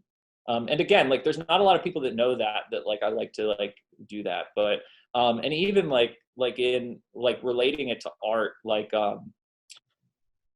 thinking about like performance art, and how like a lot of performance artists, I'm not sure if you like, I don't know, it depends like what art history classes you take, but like a lot of performance art is like based on like coming out of like the ideas of the myth of like Sisyphus and like rolling the boulder up the hill, you know what I'm saying? Like this menial task and like celebrating Right. like menial physical task, and like just doing it just to be like the best at, or like making an effort to like better yourself,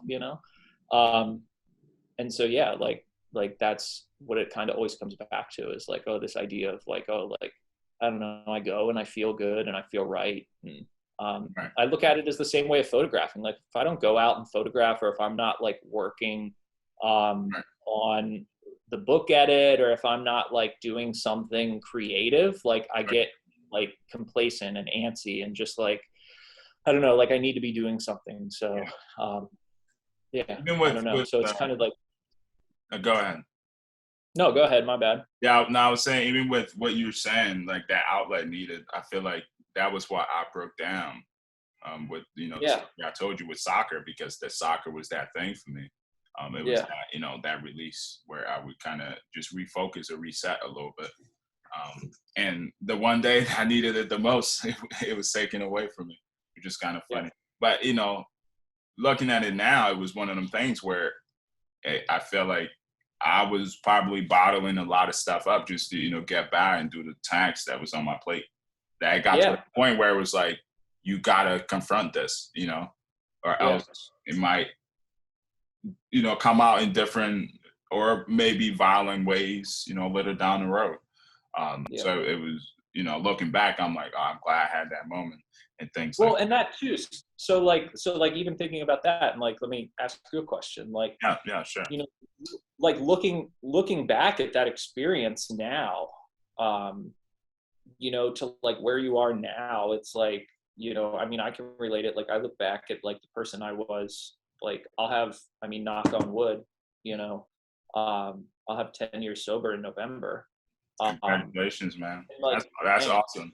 I mean, it's not, it's not like, I'm not one of those people, like, I don't like post my, like Yeah, I that, look at it as like the reprogramming of yourself, and so yeah, that is a super inspiring and motivation crazy. things to hear about you, because you had to reset your programming of who Yeah. you are. So Yeah. that is But super, like, I look, dope, and but I understand the whole thing that come with it, but you should celebrate that in terms of yeah, it took a lot to get to 10 years. yeah, dude. Yeah, it's crazy. And that's like, and that's what I was going to ask you. Like, I look back Mm. at the person who I was 10 years ago, and literally it's like I'm talking about a completely different person, and it's like, because I am essentially, Yeah. So it's like, I mean, dealing with like, you know, the same issue in a sense of like, okay, mental health and, you looking back at where you were, um, in that moment, and like the person who you are now, like, it's like, oh, like, do you look back and you're like, oh wow, like, I can't believe like I was ever in that position, or I'm so happy that I was in that position. And it's almost like it turns to like gratitude in a way. Yeah, absolutely. It turns to gratitude, but like even with like when COVID started, and I was talking to some friends, I told them like it was funny because my perspective have always been what I thought about COVID initially, and it was, as a human race, we have the opportunity to just kind of reset and refocus. And Yeah. why most people was focus on kind of just being locked in the house. I'm Yeah. like, if you're fortunate enough that you could work from home, that is a blessing, because that's the only thing you have to worry about is income. But if you have that, then why not just work on yourself with the extra time of not having to commute back and forth to work, or having to really prep for work or all of that.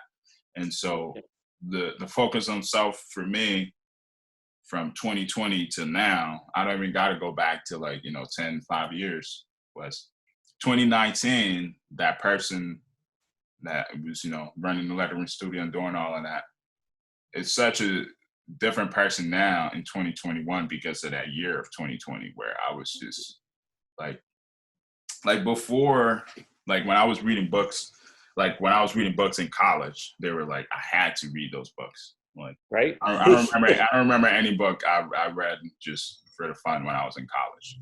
Yeah. It was like, even like the design history books and all of them were like, what do I need? What chapter do I need? I'm not going through this page by page. And the English books was, okay, what chapter are we on? And same thing.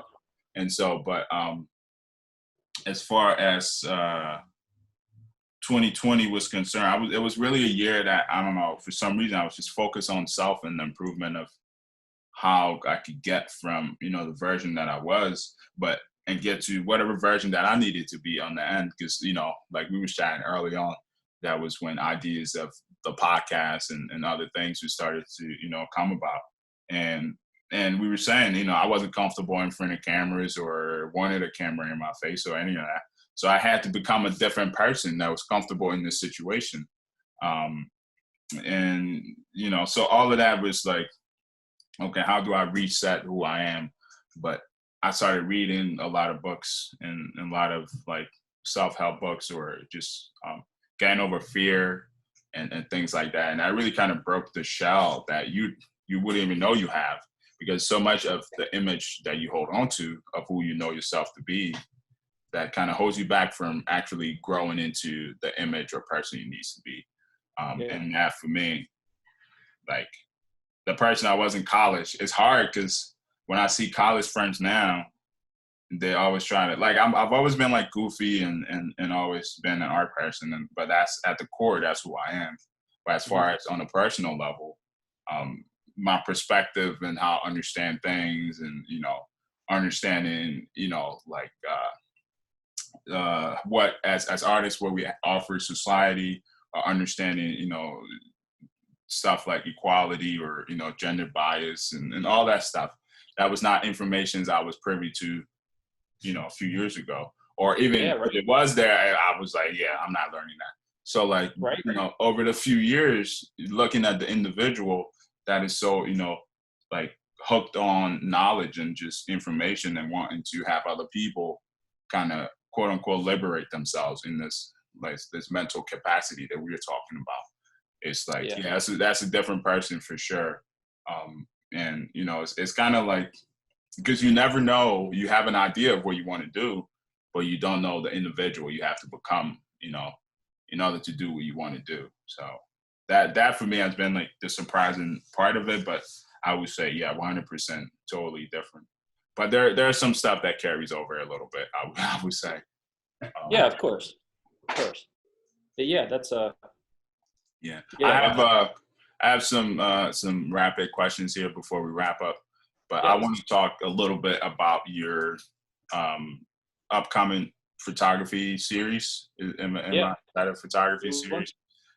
Two Cardinals in the Thicket, a two-part photography series exploring themes of human ecology, navigation, and how the landscape shapes its own identity. Yeah. You know, we were chatting earlier. I said I like the title. Why is it called Two Cardinals in the Thicket? I see an image of a butterfly. Yeah. So the whole idea, like the whole idea, I mean, started because like I always like create work within like the environment of which I am, I guess you could say. So like I was in North Georgia, or I was in Atlanta, so like I was making work in North Georgia, or I was in Scranton, Pennsylvania, and I was making work in Right.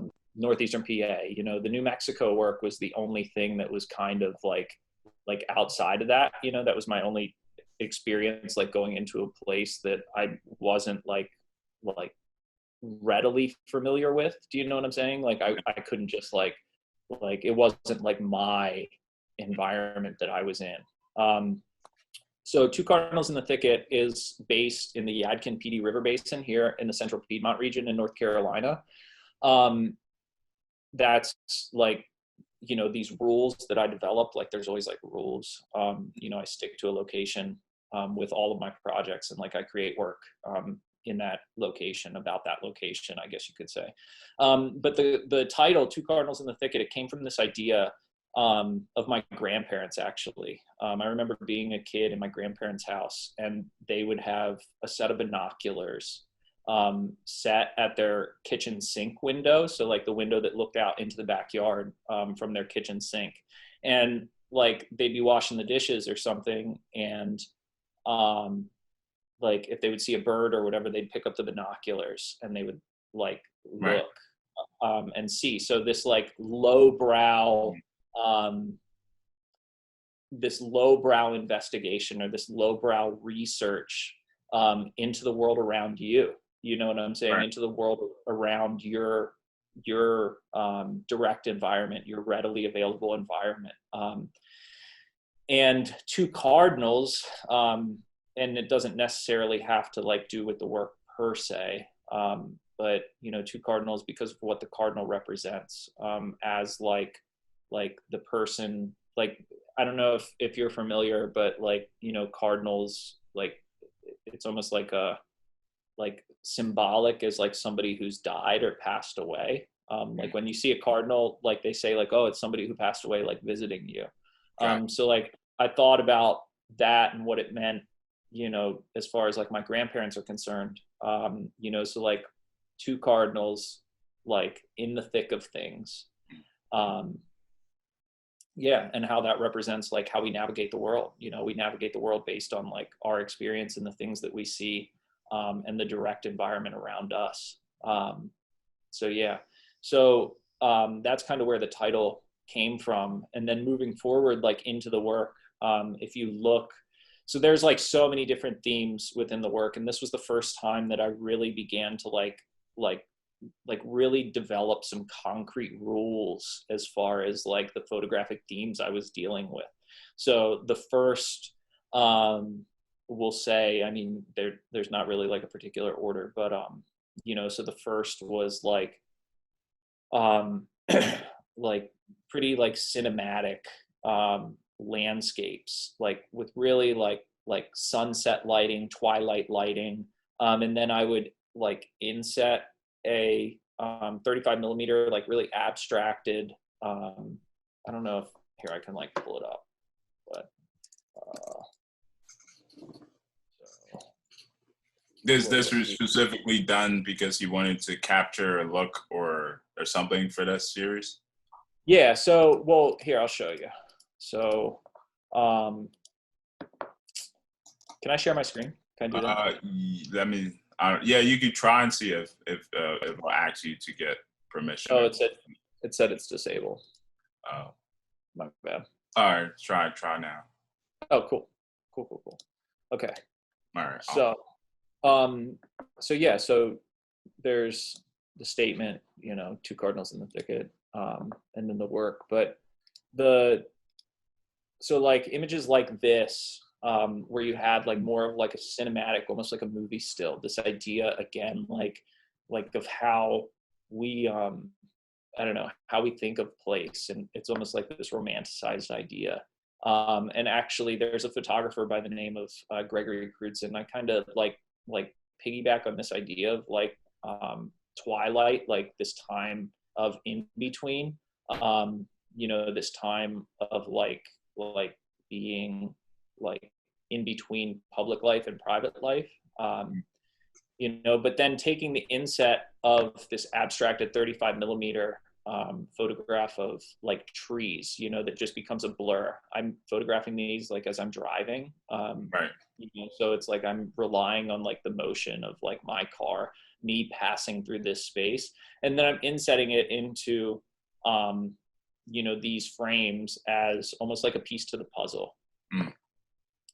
So and then there's this theme, which is a more conceptual take on how we navigate space.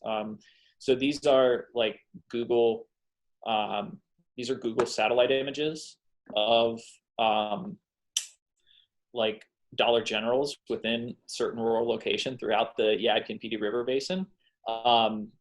And what I did is I digitally removed any other sort of like how we navigate. So like road, like names, town names, like incorporated community names, state road route numbers, like anything like that. And I left the Dollar General locations and their descriptions, and thinking about how like one navigate space, or like putting the viewer in a position to navigate space with limited resources. Yeah, this got me thinking like navigating without GPS, which is Right? impossible to do nowadays. Right? Yeah. We live on Waze and like Google Maps. We gotta use our brains more. Yeah. So I can't also even now. I can't even process how people were driving and looking at those paper maps. It seems like, looking at a map. Yeah, I was out photographing up in northeastern Pennsylvania like last winter, and my phone died, and like I had like I don't know, the charger thing on my phone was messed up or whatever, and I was like out, dude. Like I was like out and like I don't know if you're familiar, like Neskpek, out towards like Mahanoy City, down 81, like literally like in the thick of like coal country, Shenandoah. I was out there photographing, and like I literally had to use an atlas that I had under the seat in my truck, and like I was it took like I had to pull over, and I was like, oh my god, like where am I? Okay, like so yeah, it was a cool experience though. I was like, oh my god, like I should like put myself. Glad you had one in the car. Yeah, right. Yeah, I was so stoked that I did. Otherwise, I might still be lost today. But also too, the use of the flash. So, we can talk about you know, these. So like those screen grabs from of the Dollar Generals. Like this is a pretty like macro scale of like navigation. You know, like we're looking at like a wide area here, where like the flowers then, which also play into the photographs of the closer interactions with the human element. These are, for the most part, like wildflowers as they grow here and are like native to the region here in North Carolina. Like this is called a swamp milkweed. You know, so just like, again, like speaking to like that lowbrow investigation, similar to like, you know, my grandparents looking to see like what you know, what else exists around them and their location, you know, like looking at birds or looking at plants or whatever. But this really becomes like an intimate moment, I guess you could say. It's a lot slower, a lot less busy. Again, you know, using that like twilight lighting, and then to have these like interactions with people, and within photo history, we learn about the use of flash as like this really aggressive manner of photographing. You know, blasting a subject with flash, it does become like, you know, an aggressive way of taking a picture and reading into a picture. But like, you know, I'm trying to like unwind that in a way, and really, I think this is like a, you know, I'm not necessarily, you know, 100% I mean, sure. with looking at this, the flash almost becomes like implied focal point. Exactly. So Where, like where the separating, eyes go. yeah. So separating the background from the subject. Okay. Like making an effort to like, to only focus on the human interaction, you know, not the world around. Right. You know, only focus on like this. And this was something like I had never really done before. Like I had never really worked close with the human element in any of my work before. Like you would look at that work in New Mexico, and most of the human element was like across the street. It was far away. So this, I really wanted to set out and like change the way that I was working. Like I really wanted like a fresh perspective and like challenge myself in a way to like, cause like, you know, the work in northeastern Pennsylvania, the work in North Georgia, and the work in New Mexico was really like relatable, I think, between each series. Like it was like they all shared like very common characteristics, where this, like I really was like sick of working the same way that I had been working for years, you know? So like I really wanted to like try and do something different. And I wanted to move closer, and I wanted to use tools that I had never used before, like the use of the flash or the use of new media. So yeah, so that was kind of that point. And also too, like again, like speaking on the theme of navigation, like down market graffiti or like arbor glyphs, so like tree carvings, and how we navigate space, you know, given these like, you know, this certain you know, language that we feel is like permanent and we assign value to. Like I love the idea, and this is going to sound like so completely ridiculous, but I love the idea of like, you know, because we think about like the human instinctual need to like make a mark. Like it's been something that's been like Right. thought about in art for like ever, you know. I was here. Kind of. Yeah, cave drawings, like, you know. So like I'm so interested, like I love this idea that like somebody feels the need to go into, you know, a truck stop bathroom and like carve smoke meth into like like into the bathroom stall. Like I love that, like I love that idea of like, oh, what overcomes a person to like to make that mark, you know. But like now, yeah, that's funny and all, but like what about like a more intimate, you know, showing? And this one, this is written on a rock at a little river park north of my house, about like 20 or 30 miles along the Yadkin River. But so there's that one, and then towards the end, the river had begun to wash it off. So again, wow. so like how this space and how like we formulate language, and we formulate, like it's always changing, you know. And again, so like this idea of like the rocks. It would be nice to see those two photos next to one another. Yeah, so when you see it, like when I mean, this is just an example like of how it exists in the gallery space. So like the maps of the Dollar Generals are like projected on the wall, and then, you know, there's different sizes depending on the theme. So like the flowers are framed at I think like 12 by 17 or something like that.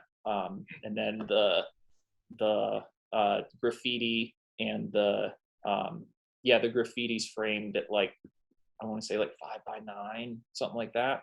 So yeah, they're small. Part 2, desegregation. What I was doing was, I really got into like like theory about the South, because like no matter what, um, no matter what you do, you can't get away from the history of the Southern United States, and I think it's something that like needs to be explored. But Um, it's the history of the U.S. in general. I think absolutely, the divide is what making having people have to choose. absolutely, absolutely. And we think about like Black Reconstruction and here in North Carolina, like when slaves began forming, freed slaves began forming their own communities. It kind of like set the structure for how communities and towns are divided currently today. Mm. Again, like not necessarily thinking directly about like how terrible, segregation was, or how terrible like I'll just have Jim. to say, sorry to jump in, but it is the image. Those squares? Did you put those in, or those part of it? Yeah, yeah. So these are digital collages. Okay, Oh, these are collages. So these two squares, just specifically for this image. So like these two squares are like a holiday Christmas play at a Black segregated school, and then this was the holiday Christmas play at like the white segregated school. So like got it. combining the two and like desegregating the spaces.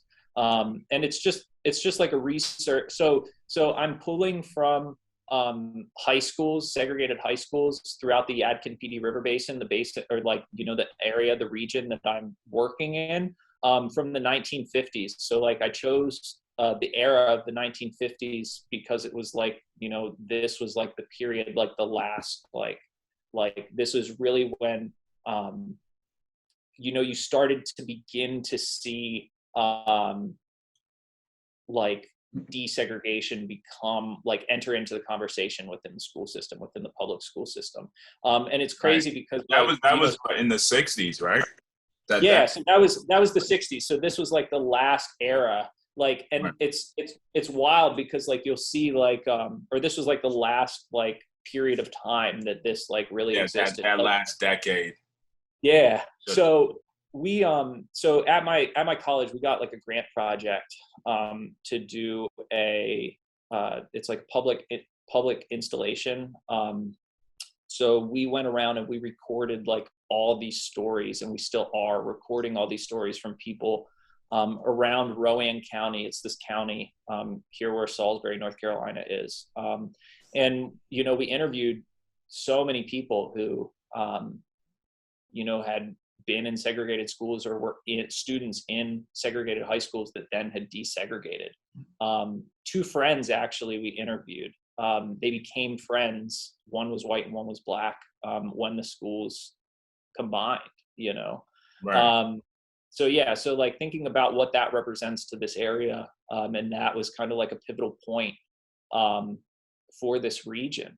So yeah, so what I'm doing is I'm going through various yearbooks, and I'm not focusing on I'm focusing more so on or I'm making an effort to focus more so on like these moments that hopefully end up having the viewer question like, well, how does not even just racial segregation, but how does class segregation still exist today, especially within like rural areas outside of cities, in all across the United States. Mm. Dude, this is an awesome project, man. Like, Thanks. it's really dope. Plus, when we started the podcast, we was talking about, like in terms of creators and all the stuff that we think about that your average person, is not thinking about in terms of society and functions. And even with this, you're not even thinking about, or you are thinking about what's happening now, but you're trying to go to the root of it, um, Yeah. and try to, not because you can't undo it. You don't have the luxury to go back in time. No one does, but present the story in a much different light. Yeah. Which is kind of how, we are all doing it now with what we know and trying to, present ourselves in the stories in a different light. But I think historically, seeing people kind of see, like, for example, the photos you're combining, different photos, and they necessarily wouldn't have been photographed in the same room specifically. But Yeah.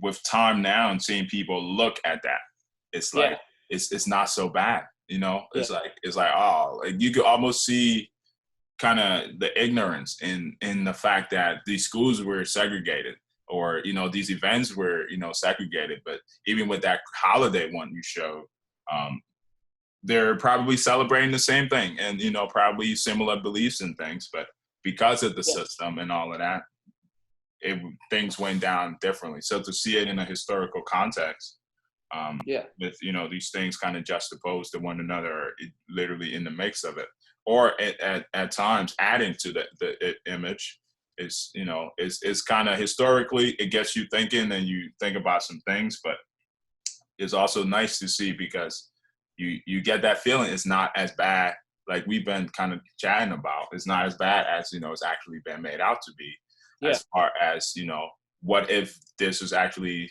happened in the time that it happened in.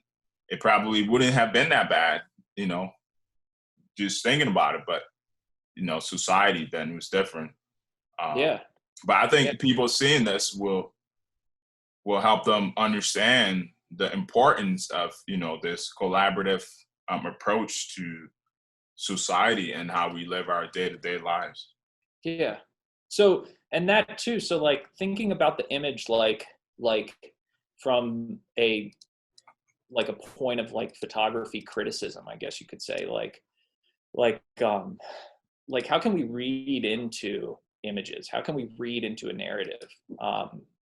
Like how can we there's one here, like about how, like, throughout history, like the almost like, this level of like segregation has always been like in the court of, you know, the like the white system. You know what I'm saying? Like it's always like almost like existed as like white entertainment in a way. Right. Um, so it's like, yeah, so like trying to like unravel that, but also too like not telling the viewer what to think. Mm, Like right. I like allowing the viewer to try and develop conclusions for themselves, for the most part. Like um yeah, so being able to like read into narratives of like what's happening within the collages.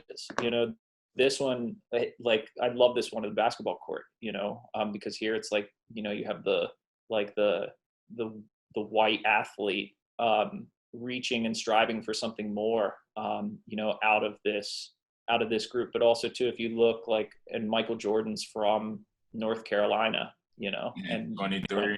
Yeah. went to UNC. Yeah, so like like Right. bringing that into the mix, Um, so yeah. Mm. Awesome series, dude. For people who are watching and would like to, learn more about you as a photographer or about the series, where could it find this?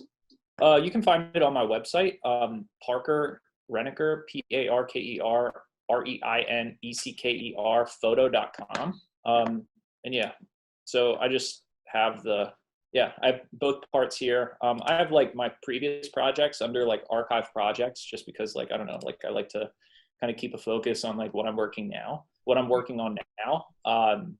So yeah, so, there's the statement with the work, then part one, part two. So Dude, yeah. I'm looking forward to reading the statement, looking more into like the rest of the series now that you and I have chatted and I have a little bit more of a background on it. Yeah, yeah, definitely. I'm in the process of so like I have a dummy book edit put together. Like I'm such a lover of photography books, and you ask me, you're like, oh, like what books are you looking at? Like I'm constantly looking at photography books, and even now, like thinking about this work, like I don't know, like I'm always like reading or like listening to something. And currently right now I'm listening to the audiobook, like when I drive, of Angela Davis's Freedom is a Constant Struggle. It's like a collection of like some of her more recent essays, and like speeches and stuff she's done. But it talks about, similar to what we were talking about, or what you had brought up and read into the work about, like how we as a society, we tend to like individualize problems. So it was Right. like, I mean, you even look at like George Floyd, okay, you look at like what happened, and it was like, oh, like, let's prosecute Derek Chauvin. Like Derek Chauvin is the problem, like when like really like, yeah, Derek Chauvin like sucks, but there's a bigger issue like in policing and in the way Right. that the system has been set up. So it's like, how can we tackle Yeah, like issues? it's the system that allowed Derek to do what he did. So Absolutely. you Absolutely. gotta definitely point finger there. But it's the same, and our time is towards the end, but don't want to kind of open Yeah, it my bad. again. But it's like no, it's all good. Eventually, probably this would be like a 2-part series, or a 2-part episode, which is dope. Because Yeah, we talked for a while. yeah, I can't believe it's 12:30. more playtime on my end, hopefully, because we've been chatting about real stuff, and you've been dropping some real gems as well. But I was gonna say, I forgot what I was gonna say. Actually, it came back. I was gonna say we were just talking about kind of not really tackling the problem, but also um, something Jay-Z described a while ago as like spraying a trash can with a perfume, which I thought was a perfect description. Yeah. You're not really, taking out the trash or even, doing anything. You're just hoping to Yeah. smell better. And that's going to go away because it's temporary. But I see Yeah. the same thing with like climate control and all of those things, where it's like, in terms of pollution and all of that, you still have these businesses who are still using the same resources and same thing that did it, and but when you in a societal level, there's a lot more pressure on individuals to be like, oh my God, why are you doubling your plastic bags? Right. What company made these plastic bags? Yeah. Talk to them. But I'm saying people are going to use what they're provided with. It's not, you can't point finger at the people. You got to go to the system that is providing these things. Yeah. But that's so the funny, whole the language. It's so funny how, like, I mean, even think about that, like from the beginning, like the language formulated around like the issue of recycling and whatever has always been on the responsibility of the consumer, when like it right. never should be that way. It never exactly. It never should be, because that, if you think about it, that is the very end of that cycle. Absolutely. And so, the end of that first phase of the cycle, and then you have the afterlife of the product. But that end of that first phase, you're just literally, you have no involvement in the creation of whoever's scouting the rubber tree to process that rubber, to ship it, and the inking or the distribution of those plastic bags. Your only interaction is when you check out. That's your interaction when you check out and go to your car, and that's when you're involved with the bags.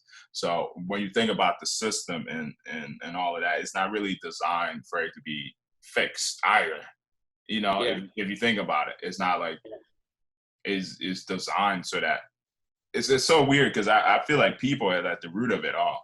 And then people say like system and all of that. People work in the system. It's all humans. Even with policing, it's still humans that are police. It's not like cops aren't like, other people than humans. They're humans. They have human feelings, and it's still, it's a human thing that we need to address. But that's literally one of my close friends in Atlanta, Daniel Edwards. He's a photographer. He's actually a fireman now, in Atlanta, in the city. I did one of the recommendations you recommended. Yeah, so. Daniel. Yeah, Daniel's great. So Daniel, he did a project. So he was raised by two police officers, two Black police officers. And then Daniel, like moving to Atlanta and being like such an advocate and an activist that he is, he really began to like question his relationship. Well, hey, like, I definitely believe in like these causes and like, this point of activism, with the reformation of the policing system, but like, I am also like the son of, right. two people who my entire life have like upheld laws and like made an effort to like police those laws. And so like he really like, and this is again back to our first conversation about the art classroom, you know, so he really like set out to like challenge his own viewpoint, and he began photographing Black Atlanta police officers in and outside of uniform. You know, this idea of like, oh, these two different personalities existing within one. The name of the project was called Black Outline Blue. I love that project. It was featured in the New York Times, and it really gained a lot of ground. But yeah, and I mean, even then, like Daniel, you know, he created that work, and he was like, you know what, like I want to be a part of this emergency response. You know, so he went to fire school after graduate school. It was really cool to see. He's a great dude. Really special dude. Really killer work. So yeah, that's crazy. I definitely would have to look at that. Yeah. Black Outline Blue. Yeah. But yeah, you know, in terms of like we were saying, those things are when you're able to, you know, see what society has given you and be like, is this for me, or, you know, how can I question what is given to me? But as artists, being able to channel that into your own personal thing and have that come out in your craft, that's such a thing. It's not even like a skill set. It's something sacred in a way that most people don't understand that whole process. But we're gonna wrap up. And go ahead. Well, I was just gonna say it's funny too, because when you have a student who does it, you know, and then it's like they make a project or they make a series of work that like they did tap into like something that's close to them, and they did it in a way. It's like you see lights come on. And it's like, exactly. It's a magical experience, you know, where they're like, holy crap, you know, like my experience is valid, and yeah, it's a beautiful thing. But yeah, my bad. Yeah, let's wrap it up. I'm Naked and Broke. Welcome back. Chatting with Parker Reinecker, full-time photographer and documentary, full-time educator and documentary photographer, also a full-time photographer as well. Yeah. So it works out. But I have some rapid questions here before we wrap up. Imagine you no longer have to work. How would your typical day be like? Oh man, I don't know. I'd probably buy like a dirt bike or something. ATV? Yeah. Yeah, do something like that. You know, I don't know. No, I'd probably like spend it with my dogs and my wife. Just chill. How many dogs you got? We have 2. Not bad. Yeah. What kind of dogs? We have like a white German Shepherd and a Newfoundland. So it's like 300 pounds of dog that both sleep in bed. Yeah. Imagine never hearing music again or losing your ability to read. What would you choose? Never hear music again or lose your ability to read? Yeah, lose my ability to read. I need to hear music. I need music. You can only eat one food again for the rest of your life. What would it be? I'm from northeastern Pennsylvania. I'm pizza, man. Pizza. Speaking of pizza, do you fold your pizza when you eat it? It depends. It depends on the tray. Tray in northeastern Pennsylvania. Yeah. One last question. What is a lesson or lessons you felt like you learned a little too late in life?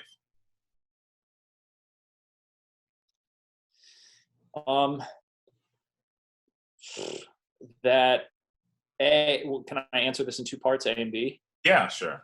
A, that, you know, it doesn't, like, the weight that you put in the basket of what other people think is not like fact at all. Like as long as you are staying in your lane and you believe in what you're doing, then by all means. Now, I think like criticism is beyond important, and like receiving criticism with grace and dignity is definitely like a skill trait or whatever. And then B would be, you know, thinking about that, you know, surrounding yourself with people who hold you accountable, and who are going to push you in the direction that you want to go, I think is so important. That's awesome. Lastly, before we wrap up, let the listeners know where they can find you and what you do, and if there's any upcoming event on your end. Well, right now, yeah, I mean, there's not like necessarily like an upcoming event. I have some work that's going to be in an online and potentially in-person exhibition. I don't know. We're still like figuring that out, for Savannah College of Art and Design's Open Studio Night. It's at the beginning of November as a part of the Atlanta Celebrates Photography Festival. Usually I have like my finger in something going on in ACP. So shout out to Atlanta Celebrates Photography. Shout out to Atlanta Photography Group, Donna Garcia. Shout out to Darnell Wilburn, Michael James O'Brien, my whole Atlanta squad.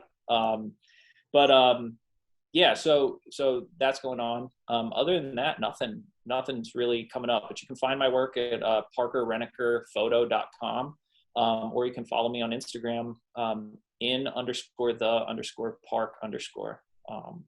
So yeah. Awesome. Parker Reinecker, documentary photographer, full-time educator. Thank you for your time. Above all, I value people time. So thank you for your time, and thank you. You're the best. Thank you for asking me.